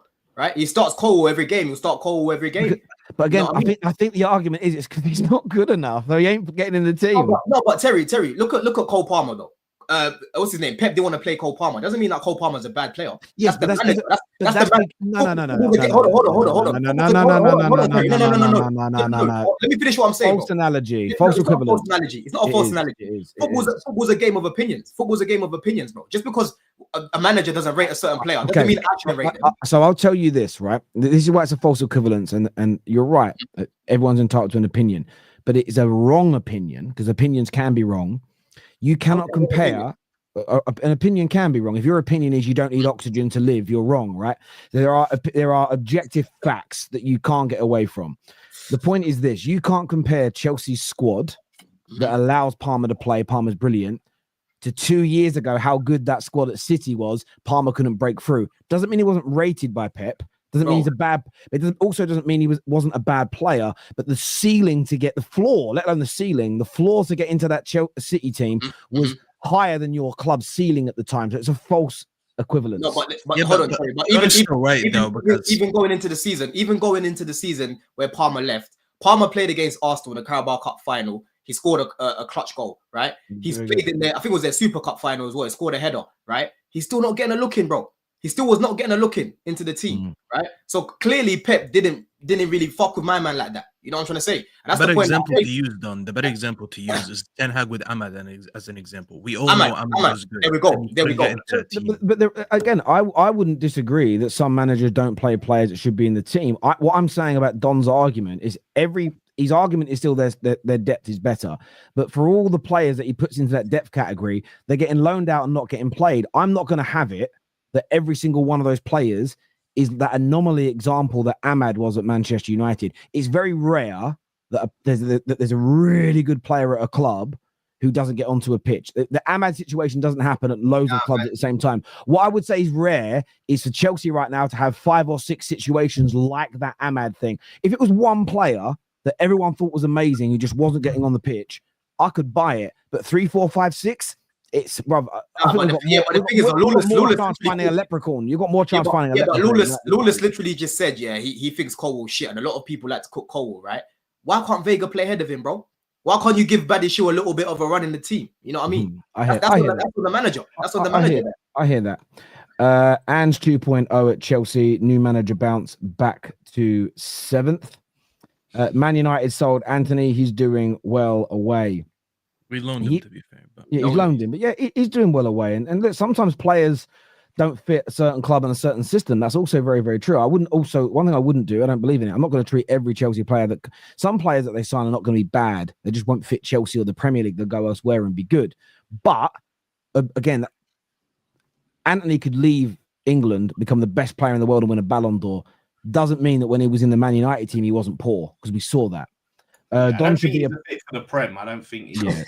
Don should be a politician, pro bullshitter. Man, what I like to do, I like to hold people accountable, bruv. Yeah, let's not change it, because I spoke about self-accountable. What's so funny? What's so funny is Standards FC on Wait, Lawless, say that again. Hold yourself accountable, Don. Listen. Standards FC are the same people that were saying Maresca hasn't really used the squad. Maresca's making people unhappy. But when I say it, I'm a politician. You know what I'm saying? Yeah, let's keep it moving anyway, man. That was amazing, Lawless. He said, bro, hold yourself accountable. Is Don is a better man?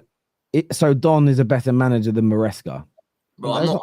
It's not saying what the dumb is he might be, because I've watched football long enough to have a mind of my own. At the end of the day, I don't think I could run a country, but I certainly know some of the things that Boris Johnson and the Conservatives were doing during lockdown was bad. You know, I don't know how to build a house, but if my house is being built by a builder and the windows are all off kilter, I can say that looks shit. You don't have to be a professional on something to have a view or an opinion or talk about it. Otherwise, no disrespect, when you guys come in here and criticize my opinions, it's like me saying, well, you're not YouTubers, you don't get to have a say, block them. That would be a very weird way to approach it. I'm sorry. We've all watched football for a long time. I watch a lot of teams, not just my own, right? I can talk about the game. You know what I'm saying? If I'm seeing a manager fucking about doing some things that I wouldn't do as a manager, I'm going to talk about it, bro. No, I hear that. This here says, Don, your bench players are the Avengers. This is what AMC says.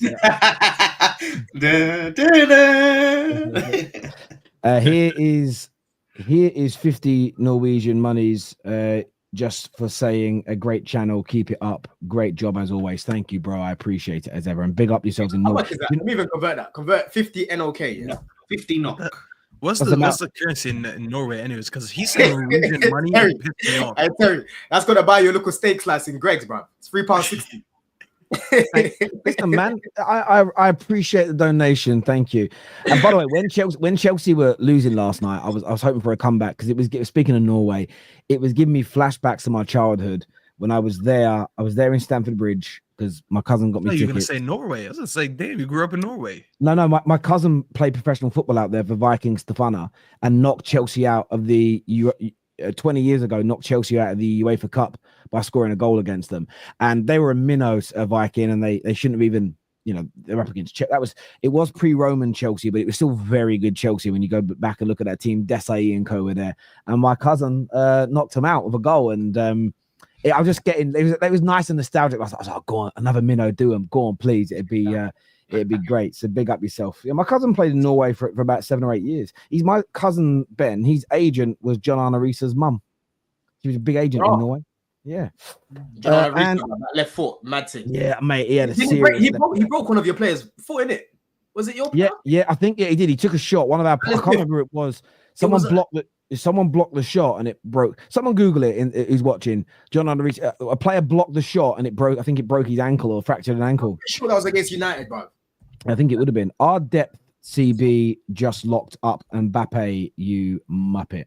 Our depth CB, you mumpet. You mumpet. It was just try and get through these super chats. I want to get onto the Arsenal and the Champions League stuff, and we're going to run out of time. The funny thing is, every supporter seems to know the answer. Oh, sorry, I've already seen that one there. Thank you, brother. You haven't been able to finish your dinner since. Oh, sorry, you've done that already. Yeah, I have. I like Ugarte. He's an old school 6. I prefer that, is what Ronnie Dodge says here. Yeah, fuck you, Staffy. Yeah, I agree. I'll be honest. Me and Staffy speak off air about it. I look at it this way. I like having a Ugarte in the squad. I would still like to raise the technical 4 of the midfield. I think a player like a Ugarte would still be very useful as a sub or a starter in a certain percentage of games a season. I think sometimes you need a specialist ball winner. And I had this conversation on the United stand. Everyone keeps saying we just need specialists. I think that's wrong. I think you need a squad that has a mixture of specialists, like a Ugarte winning the ball back, and players that are versatile, like Ahmad's, that can play a couple of different roles. Like a Mainoo can play a couple of different roles. I think we need a mixture of that, but we've got to raise that. He said, you know what's the issue with this? He said he's old school. Brother, old school means you should like Carrick. We haven't replaced Carrick with a proper 6 since he left. No. I hear that. You say you're old school. I remember it was I knew I was right. It was Alan Smith. It was you lot. Alan Smith. Yeah. Alan Smith dived. It was at Anfield. I think that was FA Cup. Yeah. Around football fan scene and mainstream media, they talk about who Spurs are facing in the final. No respect and love for the underdog. Me too. That's the heart of football. Yeah, look, I think it's nice to maybe indulge a little bit. Oh, it'd be great if it was a final. But I think on a real level, I don't really want Man United thinking anything beyond the semi-final, because that's when you make mistakes and mess up. I agree. Or Lyon with 10 men managed to score 2 goals. How the hell couldn't they hold on to it for basically 10 minutes? But it's a mentality thing, and that's not even a dig at them. And you saw afterwards, like Lacazette couldn't show his face. And I felt a bit for him because it gave me flashbacks to the Champions League final in '99. And I remember one of the images I remember from that final was the Munich players on the floor crying their eyes out. And it wasn't just because they lost. It was they'd literally won it 2.5 minutes earlier, and then they were losers. And that's why I think those comebacks are the best. It's why I think winning games the way West Ham did in the Conference League final are the best way to win games.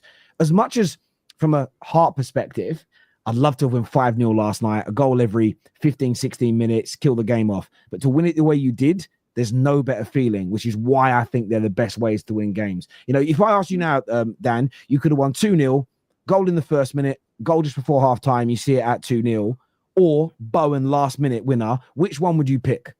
Yeah, nothing beats a last minute winner. You live for moments like that as a football fan. Yeah. Like, it's euphoria, it's ecstasy. You know what I mean? That being said, I don't want to live through that again, bro, because I almost got a heart attack. No, I hear you. I do hear you. So there we go. People are talking about the red. He should have been off before. Yeah, he could have got a second yellow. And the thing about talking about that red is this. Those trips are given us. I saw Liverpool fans kicking off about it, saying it's never a foul. The same Liverpool fans that said to me, thank you, Terry, for saying that the Bournemouth penalty should have been a penalty. And I said the same thing then. I don't like that they're giving us fouls, but they are. So you've got to be consistent with it. And the problem is we've given him a second yellow, VAR can't intervene. And I also think if he hadn't have pushed himself really close to the line of getting a second yellow on 2 other occasions, he probably would have got away with that one. But I think it was the accumulation of the fouls as well. But it's Man United. Nobody wants to have that conversation. We're going to come back to some more of our super chats in a minute. Obviously, a massive week for Arsenal. Could they become the new Champions League kings? Could they go on to win it now, Lawless? But there's actually a comment. Hold on. I was waiting. Lawless has to go first. I was waiting to look at something, man. You wanted to show, some tweets I put out and whatnot. Oh yeah, we'll go to you first on then, because I wanted to know whether how you feel. No. I want to see. You said that Declan Rice going to the Bernabeu, yikes, it's going to be yucky, and he went there and got man of the match, bro. I've got to hold it in it. You know what I mean? I've had a lot of gooners in my chat. You know what I'm saying? With some a lot of distasteful comments and whatnot. But bro, that's why we love the game, man. You know, sometimes you got to hold your hands up. You do know that. Yeah, man. Of course, I've got to hold it, bro. I'm man enough. Man. He cooks me. I respect that. He cooks me. I'm never going to delete the tweet. The tweet's still up there. It's gone viral. You know what I'm saying? So it is where it is, man. Rice was even better in the second leg than he was the first leg. Yeah, I agree. Even better. And at the end of the day, like, he's never going to be world class on the half turn. He's never going to have that. But he has so many other attributes. He turns up in big games. And for me, and I always think you should appreciate him in the same way people did Drogba. Drogba, good touch, good on the ball, good shot. He wasn't Wayne Rooney in terms of the technical ability that he had. But his performances in big games stood him apart from so many other players. And Declan Rice is similar to that. He had technique, but again, it's comparative. Like, there are certain attackers in that era. But Terry, this is the thing though, because like when I speak about the fact that I don't like this guy in an 8, or I wouldn't play him there in my team, the way he played against Madrid is exactly how I would use him in my team, bro. Right? He was more of a box to box in that game, screening the centre backs, helping them out defensively. So when he was getting on the ball, he was driving it into the space, just like he was at West Ham. He used to do the exact same thing. He's been doing that all season, though. No, bro. No. Staffy. At Arsenal, he has not been playing that role, bro. He's mainly been playing as an attacking midfielder, right? As an attacking midfielder. He didn't play as an attacking midfielder the other night. He was playing a hybrid role, bro. You know what I mean? Why? See, why should Don receive less slack from me? Because we addressed this. I said, play the video. I said there's a chance. I said there's every chance. Like the Arsenal are not through yet. Like Don literally said, Rice is stinky. Go in there with Rice is stinky. Hold on. Much more. No. Lawless, don't do this because last week I told you that they're through. I said Arsenal are not. But Don, what I'm saying is, what you've said is a much stronger statement. Like you've literally called their player and said go into Real Madrid with that player. No, you said Real Madrid are coming back versus Real Madrid are coming back. You said Real Madrid are coming back. I said they need to get that early goal. I said they need to get that once they get that. The early goal didn't come. I said once they get that early goal, then the momentum starts to shift. The pressure comes on. I'm gonna let Terry play the video so you can just watch. If you want the video, play it. If you want to play the video, play the vid, man. But remember, it's edited, so I'll know. Bro, so it's don't do that.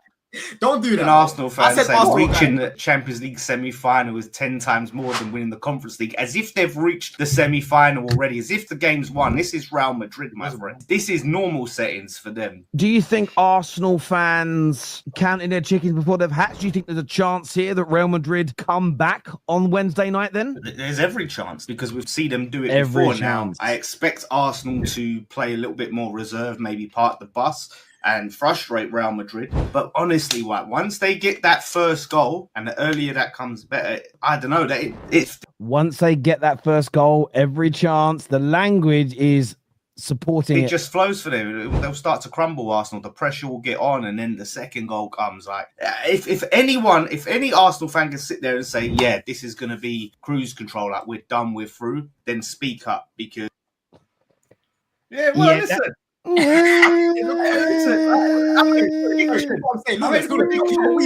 Lawless, hold on. Before you even come back in, you're a big weasel, because you're even telling these guys, you're even telling these gooners, you're like, if you lot want to rise and speak up and deny what I'm saying, speak up in it. You know what I mean? That's what you were doing. And I was literally sitting there saying, yo, these men are through. It's you that still believed Real Madrid were going to do it. You believed it. You own it. You own it, Lawless. You own it, bro. No one else. Say I believed it. Like, I believed in that if Real Madrid got that goal, I definitely believed that the momentum would have shifted.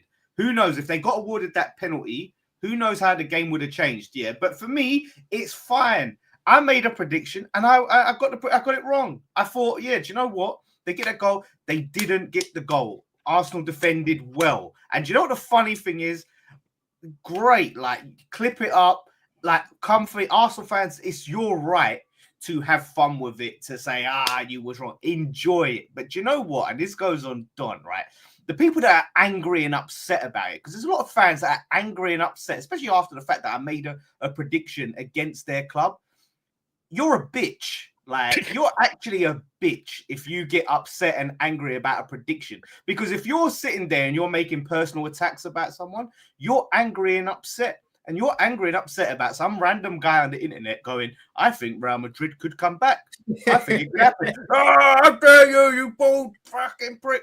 Like, you're a bitch. I mean, would never say that. Man have been racist to me, you know? Man have been racist because of Rice. You know what I mean? I'm just looking at what I'm saying. They're people tapped. These guys are tapped, bro. They're tapped. But that doesn't listen for the people that are having fun. Like, have fun with it. You know what I mean? Whatever. Like, I think that's part of the game, mate. The game's the game. If I'm gonna come out and make a prediction and it doesn't happen, banter me all you like and enjoy it. This is what I'm saying. I still will say I don't think Arsenal could. Terry asked me a question. Arsenal could win the Champions League. They could, of course they could. Now that's going to give them confidence. They're put in a good position. There's still stiff competition and better teams than Real Madrid at the moment on form. Barcelona have been better than Real Madrid on form. Absolutely. PSG have been good. So it's going to be, they can do it, of course. If they've beaten Real Madrid, they can do it. But it's a question, will they? So let's see. Listen, I think it's for the betterment of football that Arsenal won this game. I'm actually happy they won it. And I've already given my apology. When I saw Gabriel was out, I gave him a chance, and then I saw Gabriel was out, and then I said, you know what, I'm sorry, there's no chance. But they proved me wrong. So I already took that back. Apologies for for doubting the coaching. I mean, you can't really be mad at me when I think there's a drop off from Gabriel to Kivior, but it is what it is. I think this for the betterment of football that they won. It's been a long time coming for this Madrid team to finally like not win just based on narratives and WWE promos and Instagram posts and like demons and ghosts that exist in the Bernabeu and descending from heaven and closing the roof. You know, I mean, like, listen, they need to refund some of these fans because they closed the roof and then Vinny and Mbappe stunk it out. So these guys definitely got like lung cancer right now from what happened with that. So, nah, bro, they Arsenal deserve it 100%. And the reason I'm so happy, bro, is like, there's too many people that want to tell you that football runs on just narratives. They ignore everything on the pitch. They ignore everything that builds up to that moment. Like when we're being really honest with this Madrid team last season, I think they had like 2 defeats. This season, they had like 7 leading up to this game. So you can already tell that they were a worse team than they were this season before. You had the likes of Will. Shout out to Will, Football Carnage. He's been here on the top 6 so many times telling us that he wants Ancelotti out. The team hasn't been as good. He wasn't hyping up that Madrid team as much as us Premier League rivals were, and rightfully so, because he's been watching the team. It's very pleasant for me, at least, to see a team that has been building up, who actually is being coached well, who actually is superior in certain departments on the pitch, beats another team that they thought they were just going to win a game because the game is in the Bernabeu. Like, all that is nice, it's cute. As I said, it builds up to a nice WWE promo. But at the end of the day, the Bernabeu is similar to everything else that we play football on, which is it's a pitch. It's a football pitch with 2 goals, 2 halves, and you put 11 players on it from each team, and they play football. So no matter what the atmosphere is, at the end of the day, the better coached team should be winning. The team that has the superior players, the superior tactics, the superior everything else should win versus than just, it's the Bernabeu. Like, it's just if it was just the Bernabeu, I mean, then United should win every game. Because the United have one of the most historic stadiums in the world, and that hasn't built us. Falling apart though, Staffy. Though, let's be real. But that's what I'm saying. Apart. Like, it just doesn't work like that. Like, you don't only just win games by that. And I was happy. Listen, I was actually happy. Like, I don't like Arsenal. I don't like Arsenal fans. But I was happy to see a team that's actually been building up for a while, a team that's very good defensively, lose a player actually in their back line, and they still haven't missed a beat. In their defensive setup. Like, their defensive setup was amazing. Like, when you really deep it, bro, I'm actually really angry at Saliba because Saliba allowed Vinny to leave with a GNA after stinking out 180 minutes of football. Like, it was just horrendous for 180 minutes of football. That's the thing. If Saka had a performance like that, people would absolutely crucify him for it. Declan Rice, listen, I've cooked Declan Rice on this platform before. It wasn't too long ago that he joined Arsenal, and I said, I think Bissouma's better than him.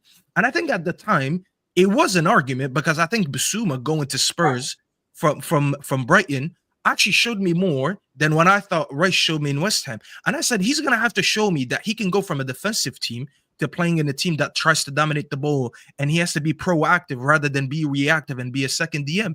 And guess what he's done since I said that? He's absolutely said that. He's absolutely done that. He went on a pitch where he shared a pitch where the midfielders over the 2 games were Camavinga, Tchouaméni, Modric, Jude Bellingham. And guess what? He was the best midfielder on the pitch.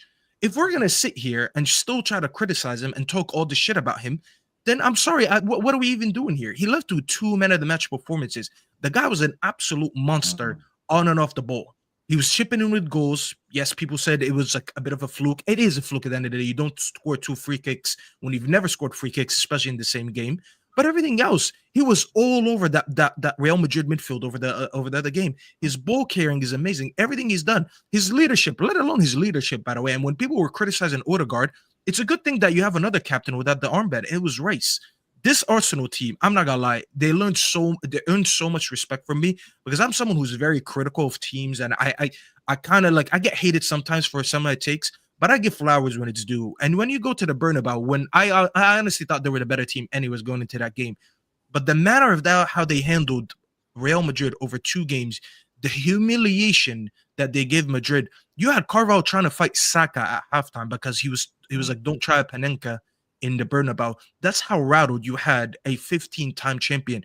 And one last thing, this is just a slap in the face for Standards FC people who tell you that you can't win anything because you've never won it before, it's the dumbest logic I've ever seen. Just because Madrid won it 15 times and Arsenal never won it, it doesn't mean that by that logic, Madrid should win it every year then, and Arsenal should never win it. So that was a slap in the face for these people. And honestly, bro, I'm not going to tell Arsenal fans to be Arteta in or Arteta out. It's up to you. But I'll be really honest. From what I've seen from Arteta, and I said he should have went last summer. So this is coming from someone who actually was, not that it matters, but I was Arteta out in that aspect. I said he should go.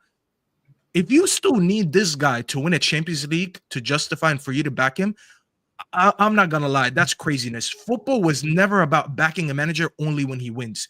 Obviously, it's easy to back someone when you win because you've already proved that. Backing someone when he gives you something to believe in is what takes someone logical to understand, you know what? We're going somewhere or not.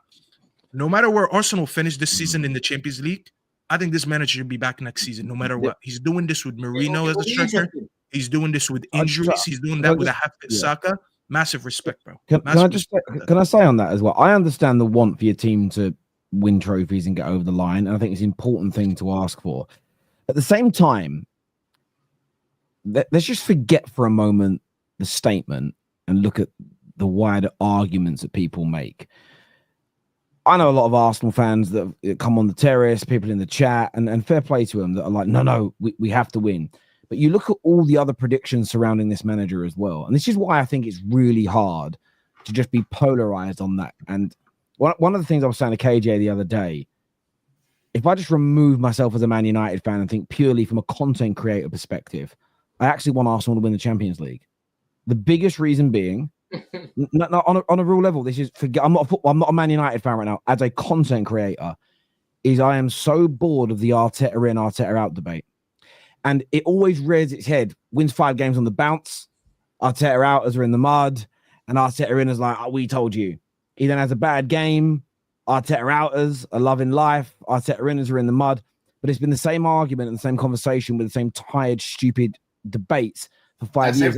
Terry, to be fair. Yeah, well, but we're talking specifically about Arsenal. With Man United, there are certain things that I had conversations with them before, but we're at an earlier stage and we can talk about that. But with the Arteta situation, let's just take the Arteta outers as an example. I've been saying this all season about the Arteta inners. I'm talking the polarized people, not the people that think more like Staffy did in the middle, which is, I want to win. I'll criticize when we lose. But you know what? I've got belief still. The Arteta outers, yes, you're right.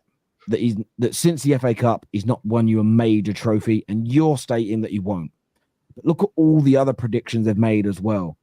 Never going to get you into the top 4. Never going to get you into a title race. Never going to repeat getting into a title race. Never going to progress through the group stage of the Champions League. Never going to get through the Champions League knockout phases at all.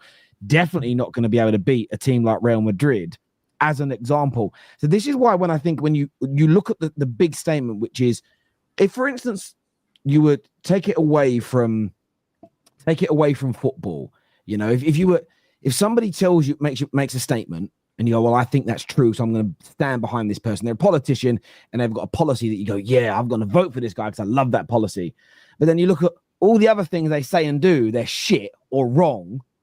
Why have you still got faith in that last one? I'm not saying that that he will win it, but it's just the polarized approach to this debate as opposed to there being nuance. So for me as a content creator, I or the other option is he gets sacked and he leaves. That will end it as well, by the way. That's from the other side of it. But it's just, there's never any nuance. There's never any, the amount of people, and it bothers me as a football fan in the lead up to the Real Madrid game. No chance, 0 chance. We're out. Skelly's getting cooked. Saka won't do shit. Saka's back. Well, Saka's out. Nothing's happening. Saka's coming back. Don't you fucking rush him back, Arteta. You might end his career. Merino's doing nothing up front. Declan Rice, what is he going to do? He's a bum. The manager's got no ability. He can't manage situations. There's no game management. We're going to bottle it. And it was just, there was not a single element of, I'm worried about this. But this, if the manager does this, this could work. And I even watched a few people's shows, big shows, where people are also saying, I agree, I'm worried that we're going to collapse. I'm worried that this is Arsenal fans talking, I'm worried that it's going to be thrown away. But what if we tried this and did that? And even trying to have a positive conversation was shut down. Shut up, you're delusional. And I'm sitting there listening to it going, oh, I just want this over. I want that. And I'm speaking purely as a content creator. It is so jarring. It will never be over, Terry. Like this is again, you think it won't be over. Like it will go for a period where it's not happening, and then this is what I'm saying. I think, for instance, if he goes out in the semi-finals and got sacked, I think it would end. It would end with the Arteta out. Then it start with the new manager. No, I understand that, but at least with a new manager, there are fresh things to talk about. That manager's style, his CV, how he's making you play. It's still something new. Like Amorim conversations are different to the Ten Hag conversations by and large because the system is different. But it's just the same. And by the way, I'm as annoyed with the Arteta inners. I'm talking the polarized ones at the other end of the spectrum, because again, you've had 1,000 predictions you've got wrong as well. It's like, if he wins or he gets sacked, I still think both groups are wrong and they've lost the debate and the argument, because the majority of the things they say to prop up their overarching view have gone wrong. And it's just that. So for me, I'd like them to win it just to put that debate to bed, personally. Nah, hell no. They can't win it. They can't fucking win it, bro. You crazy? You crazy? How would you feel, Don? I know they can't, in the sense of, you mean it. I know how you mean that. Like, please don't. Do you now believe they've got a legitimate chance? Bro, they've definitely got a chance. They've definitely got a chance to win it, man, because obviously they've got, again, a very good defense. The main thing for me, right, like I said, is their attack, where it's still, I'm still a little bit skeptical about it. I know Saka's back now. He scored the other day. They scored the 3 goals last week, but again, both of them were amazing free kicks, which I highly doubt Rice will be able to replicate. If he does it again, bro, up his money in it. Give him an extra 100K a week. You know what I'm saying? Instantly, right? But for me, they've definitely got bigger tests to come now. I think the other day, Arteta, the way he set the team up was perfect, bro.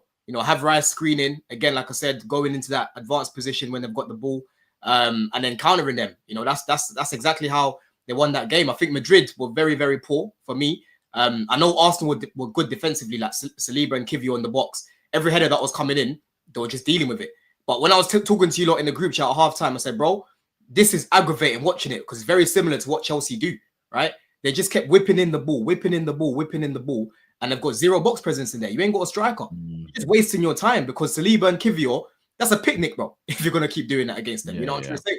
So, like I said, it's going to be a bigger test for them, because yes, PSG, they can be got at. We saw Villa, what they did against them, but they're a better team than Madrid. I know a lot of people now are going to say, oh, Madrid, you never said this before. My main thing with Madrid was their attack. But when you talk about them as a team, like I said, go back to my takes about them early on in the season. Said these guys are not really a good team. You know what I mean? Whereas PSG are, Barcelona are, Inter Milan are.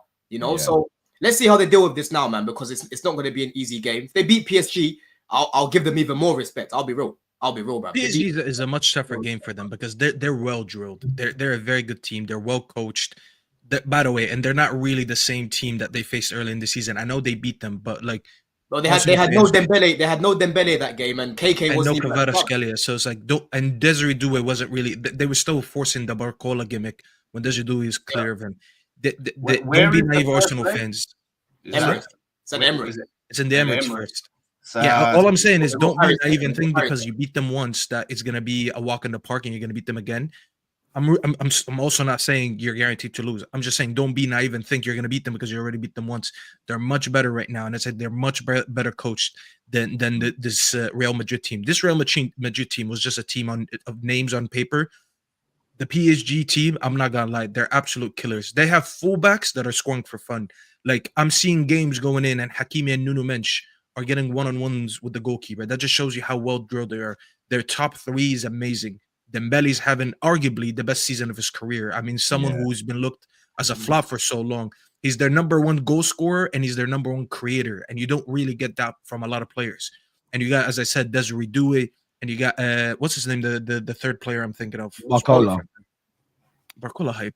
But yeah, their midfield. It's going to be a very good game. I don't think they're guaranteed to lose, but it's going to be a much tougher game. What it is, why as an Arsenal fan you have to be wary, right? Is because yes, your defense is good, and that's exactly why you need to be clinical, right? We've seen PSG are clinical, bro. When they get in that final third and they're making those little passes and that, most of the time it goes in, bro. Yeah, like Staffy's saying, now their fullbacks are actually helping out as well. Like look at Real Madrid. I look at Ancelotti, right? Because a lot of Chelsea fans now are saying, "Oh, bring this guy in and that. I'm like, it's a joke, bro. Wallah, it's a joke. I can't believe a joke.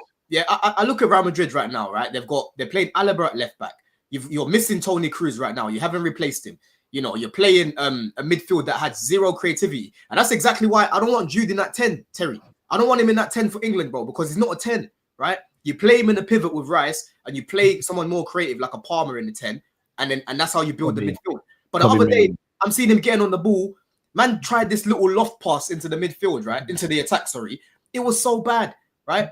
I didn't have the commentary on, but when I was listening to it after, they were even saying, like, in the midfield, there's nothing there in terms of the little passes in between the lines. Valverde's getting the ball straight away. It's going straight. You know why, Don? You know why? They've been reliant on so many. Listen, they've been getting praised for this because obviously they won the Champions League last year. They've been reliant on so many free signings. But you know what free signings don't give you? They don't give you what you actually need. Like Kroos left and they replaced him with Mbappe. Great. Mbappe's a great big name. Oh, yeah, you think you got the best player in the world. But you never really replaced the biggest issue, which is you lost your most experienced midfielder. Then when they lost, what's his name? Joselu. And this is why profiling is everything in football.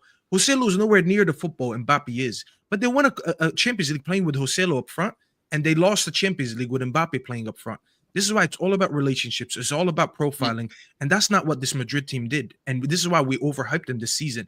They've been relying so much on just getting market opportunity and free players out there and just try to bully everyone with the name of Real Madrid, so getting free signings. Whereas, like, they didn't really want to spend and address their biggest issues. That's why when, what's his name? Will was saying, get me Enzo. He got laughed at, but low-key, he was always right. Because Enzo probably would have been the best. Even hold on, Terry, before you come in, even before Enzo joined Chelsea, there was a big thing, bro, online about the next Kroos replacement. If you go check all the underlying metrics in that between Kroos and Enzo, they were very similar in Europe, bro. This guy was playing Champions League football before he came Chelsea, bro. You know what I'm saying? They don't have a volume passer since. They definitely need a passer. In terms of the semi-final for Arsenal, listen, I think everything you've all said about PSG is true. What I would say is that in the quarterfinals and the round of 16, they lost against Liverpool. Ironically, they lost the game against Liverpool where they should have won by a country mile. But then they won the game at Anfield where they really should have got beaten. It was a weird 2 games, but they still lost the match. And Villa beat them. And I actually think if Unai Emery keeps Marcus Rashford on the pitch, they probably lose, yeah. They probably go out. And that's what I like about the dichotomy and the differences is you can make an argument for PSG going through, because if PSG perform over 2 legs like they did in Paris against Liverpool and add the clinical edge to it, they really could win and beat Arsenal. But equally, if Arsenal are as solid and as defensively sound and as clinical as they were against Real Madrid, they could win. The one thing I've seen, they're much more frustrated at the Emirates. They've got to frustrate the fuck out of them. I think they've got to frustrate them, but they've also got to beat them, and the crowd's got to be up and the energy's got to be there. Because Villa, I think what Villa did in the first 10 minutes is this is where I think experience and the words always heritage is used does come into it. The fans were going crazy, great. The players overreacted, overcommitted, left space, conceded 2 very early goals. By the time the second half came, the noise was back up. But the players were actually they were more relaxed in that position, scored some goals, then the crowd got up. But PSG's arse was going a little bit. And I think what Arsenal, for me, if Arsenal can win by 2 clear goals in the first leg, I think they go through. The first leg, I think, is going to be so important. If it's a draw or it's a 1 goal lead, just that onslaught from PSG in Paris, the noise, the atmosphere is going to be amazing. But Arsenal got PSG have got a great chance of going through.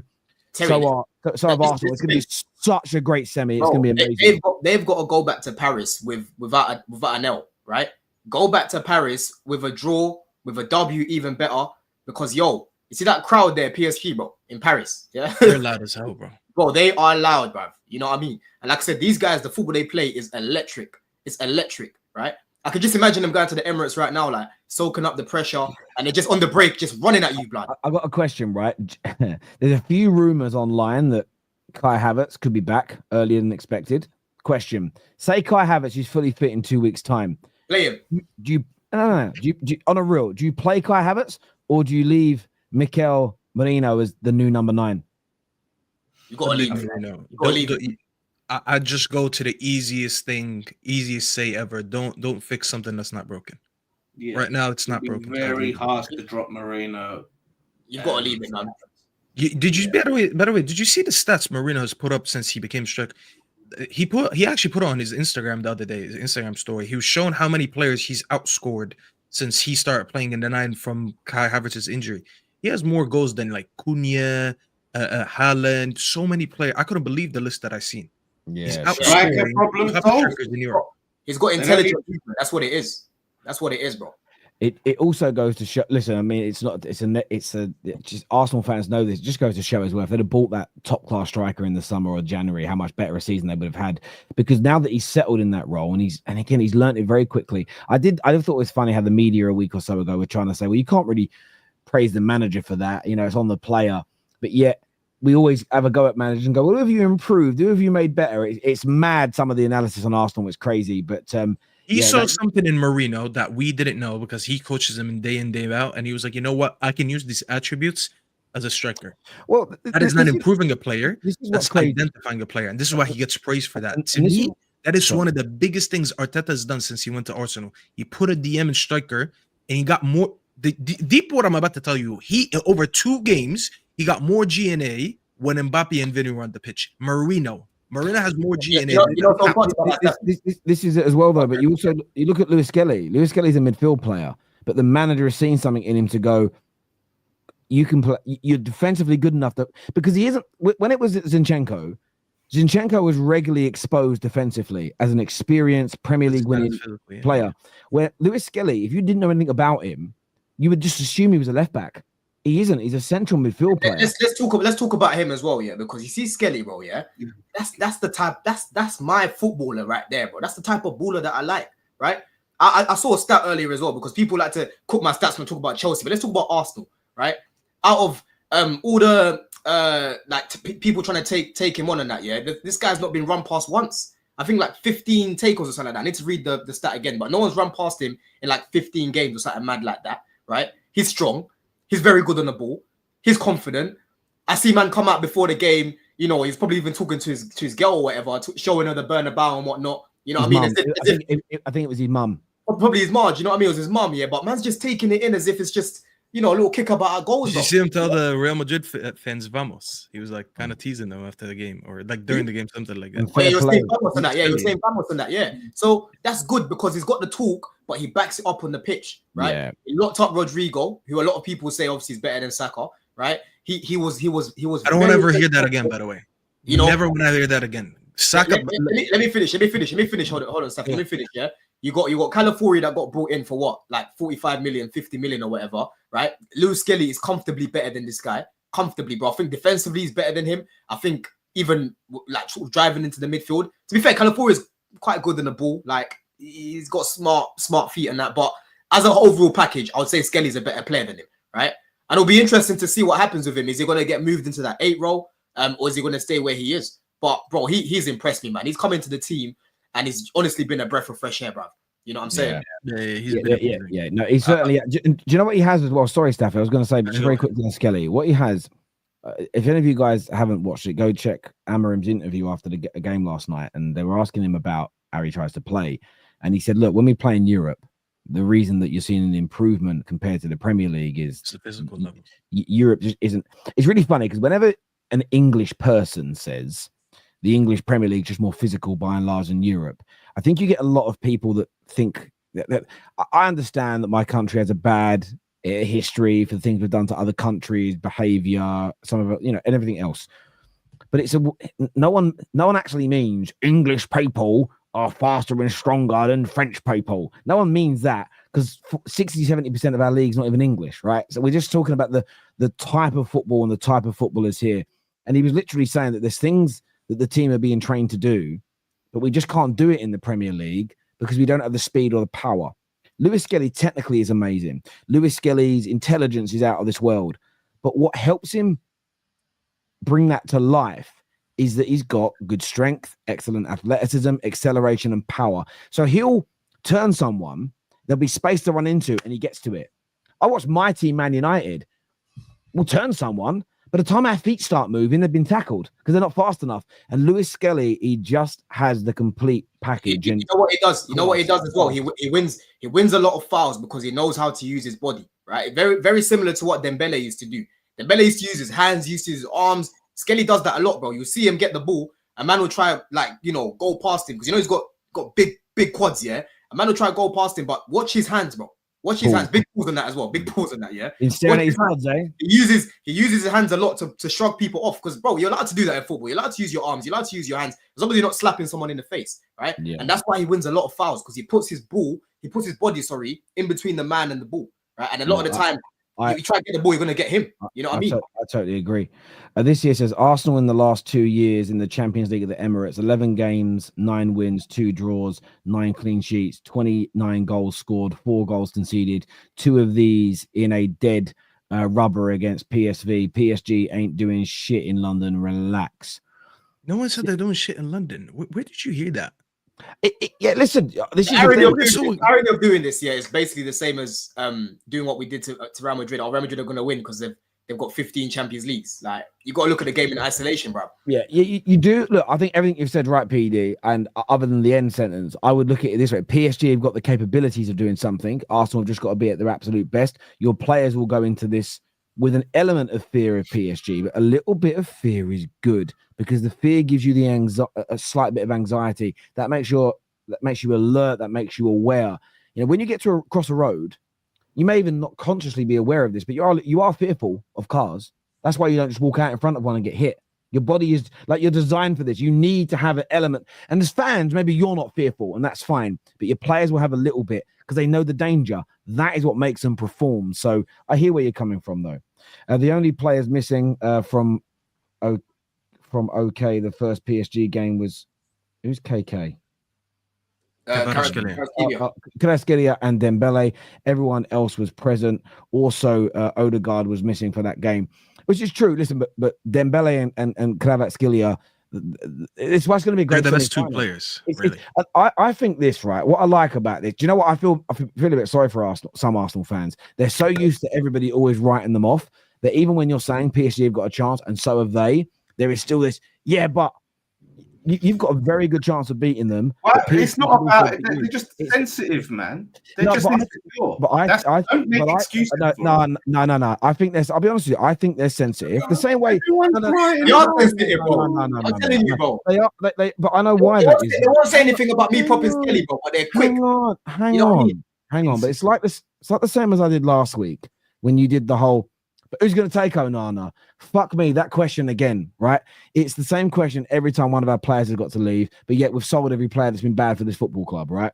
We've managed to get a price, so we managed to get rid of 99.9%. No, I didn't say he's going to say how much. I said how much. That's what I said. Yeah, I mean, and Saudi are now interested in him, by the way. So I get why Arsenal fans do it, because normally if an Arsenal fan says, maybe up until this Real Madrid game in nearly every Champions League tie or European tie, do you think Arsenal can win? If a gooner says, yeah, I think we've got a chance. No, you ain't. And it's been awful to listen to as an outsider for just watching it. So I get why they're sensitive. They're just always written off. It's crazy. It's not. They're just insecure fans. Jan, Arsenal needs someone like Ben Wright. Just interested about my cousin Ben, his dad Chris, God rest his soul, was very ill a few years back and was very close to passing away. And I did an interview with Jan Fjortov, and just passing, we're doing the interview live, and I just mentioned that my cousin was English and played in Norway, and he was like, he just thought because not very many English players play. They went, "How old is he?" I said, "This age." He went, "Was that Ben Wright?" And I was like, yeah, we had a little chat. But my cousin's dad was still alive and he was listening to it. And it was a very, very nice moment to hear his son's name. My cousin's like in his mid-40s now. He's been retired many, many years. And still a few people in Norway remember who he is, which is really nice. So, yeah, big up yourself, Jan, as well, that you know who he is, because I didn't say his surname earlier. So appreciate that. Thank you. Don likes them legs, huh? Big quads and all. Hey, man, I'm secure enough to give him proper about that, man. His legs, yo. That's why he manages to hold people off like that, bro. He's a strong guy, man. He's a strong kid. Don likes them big, strong legs. We now know that. Kvaratskhelia was missing in the second half against Aston Villa. He didn't have a good game at all. Kvaratskhelia, I felt. Personally, again, they took their foot off the gas, bro. They got really, really complacent. It was so obvious. Yeah. Terry, what was the best reaction yesterday? Con Hussam. No, LB sitting there like this with his hand in his face like this, watching it. And I love what he said. because this is what I like about watch-alongs. You get these little moments of realness, even though sometimes they're a bit harsh and people say things they don't mean, where you're just hearing the true Man City feeling towards United come out. They've fucking done this my whole life. You just felt that he regressed. It was like in that moment he forgot how great City were, and it's City United have done this forever. It was a brilliant little moment to see. I think Staffy's was the best one. Shirky makes it 3. I fucking hate this team, Hey, bro. you know what? This bro Terry never features me on a channel that I'm actually on 24/7. That's actually crazy. I was like, wait, I'm not on this. You know what, bro? Safe. Do you know what it is for me? Do you know what it's for me? Like my editor does the Montrose now. I've got someone that edits them. I don't do the editing anymore. But it's like I only really feature videos that people send through to me. So if I don't get sent the videos, I often don't. By the time I go through all the messages and DMs and links that have been sent to me, it's like that I'm already like 20. Sometimes I'm like, I can't even feature all of these. I can't make a 45-minute video by myself sometimes. But I have featured you before. I featured you when you screamed no. When you squeal like a girl. It's okay. Let's pretend that didn't happen. Yeah, that was a funny one. I'm not gonna lie, it got me mad because I just knew it was happening. Like I kept on the chat. I was like, "Watch, bro, we're about to concede again." It was so obvious. Did you scream? And then everyone calls me Shirky, so it just makes it more annoying. I'm like, stop calling me that. Oh, Staffy, you scored a good game. Like, shut up! Don't tell me that. Did you scream? Bro, I'm not gonna lie. Like, they break through our press. Fofana, good defending by Dallo. Ball goes back to Shirky. Shirky makes him 3. Shirky makes him 3. He makes him fucking 3. I fucking hate this team, bro. I fucking hate this team. We could have been up 3 fucking nil. 3 fucking nil. We're about to lose that 10-man team. This team is so fucking washed. We could have been up 3-0. 3-0. And now we're losing on extra time at home to 10 men. From 2-0 to 3-2.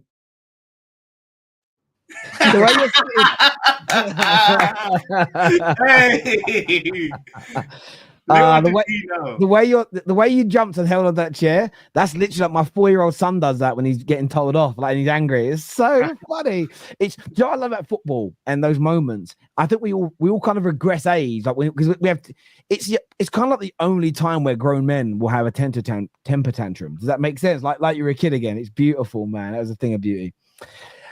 You can't call people a bitch after you cried last week about Rice's comments about his bigger achievement. Lawless crying is always great viewing. You know what, Tony? You're a bitch. Hang on. Say that again, please, Lawless. I didn't hear it. Tony, you're Why are you scratching your head to the question, bro? Stop, Dodd. Say it again, please, Lawless. Yes, Tony, you are a bitch. Yeah, because no, I tell you what. Because the thing is, how was I crying? Terry asked me a question about Rice's comments, and I said I never called Rice names. I never attacked him. I didn't get angry. I made a comment, and I said that you cried. Well, that's the mentality. One's a trophy, and one's a semi-final in the Champions League is great. But I gave my opinion. So how is that me crying about his comments? Where did I? This is what I'm saying. Like, you cried. No, you cried. You cried, bruv. You cried 100%. Well, yeah. Get the clips. Arsenal fans cry so much, man. Saliba having a stinker just made Real Madrid not want him much. A win for Arsenal. Very true. Marcelo here says Kivior, Merino, Zinchenko, White, Jesus, and Waneri would start for Chelsea, but sit on the bench when Arsenal are fully fit. Yeah, man. I hope Yoro is okay after his inner Phil Jones. You know, what a block that was on the floor of his head. It was a great block. Bro. What a guy. Arsenal fan, but need United to win it because they need to be in the Champions League. Always entertaining. Also, can't see Spurs win it. Europa League fell off without Champions League dropouts. See, I prefer it because my team ain't good enough to beat those teams. But listen, it's going to be an interesting one if it was Man United Spurs in that final, watching like the division of the country, you'd really see who hates who the most in that one because there's so many. These guys, if it's Spurs United in the final, Don Lawless, who would you support? Bro, listen, like I said before, I don't care about Spurs. Give Spurs their little, you know what I'm saying, yeah, because the next trophy won't be for another. We're everybody's biggest rival. Hold on. Like I've said to you lot before, I don't care about Spurs. I've seen Spurs win one trophy. You got London guys hate each other. One trophy in Why my do you life. care if Man United win a trophy? Are you crazy? Look, that's another trophy in Europe that they're winning. Lawless, who do you want to win? Obviously, Man United. Like, Yeah, see, that's what I thought. I was like, you guys are London boys. You just hate Tottenham. Imagine if Spurs get Champions League after this season. I know how Spurs are, though. They'll win this trophy, then there won't be another one for like 15, 20 years. The thing is, historically, Tottenham are Chelsea's biggest rival. Yeah, but in my lifetime, like I keep telling you, Terry, in my lifetime, I've literally seen these guys win one thing. But aren't you not meant to respect the traditions of your club, irrespective of how old you are? Of course. But bro, listen, I'm trying to look what's ahead of me instead of what's behind me. Yeah, I'm trying to make I get that. In my lifetime, I hopefully see more things in Europe ahead of United. You know what I'm saying? I've seen two things. You're so far away from Man United, though, like in terms of success. They'll get even further away from me. But we already have 5 European Cups in general. Yeah, that makes sense. They'll make it 6, right? Yeah. Look, I want to thank everyone who's tuned in to this show. This is going to redirect you to Footy Judge Mo's channel, so go and support him, go and support the show. I'm back tomorrow with a bit of transfer news in the morning, a little match reaction in the afternoon, and then the same on Easter Sunday. I want to thank Staffy, Don, and Lawless for being here. To all of the super chatters, you're amazing. For everyone who's tuned in, you're brilliant. Until next time, everybody, take care. Goodbye. And yes, it was an elite show. I agree. Enjoy WrestleMania weekend, boys. Don't let Terry bully you about WWE.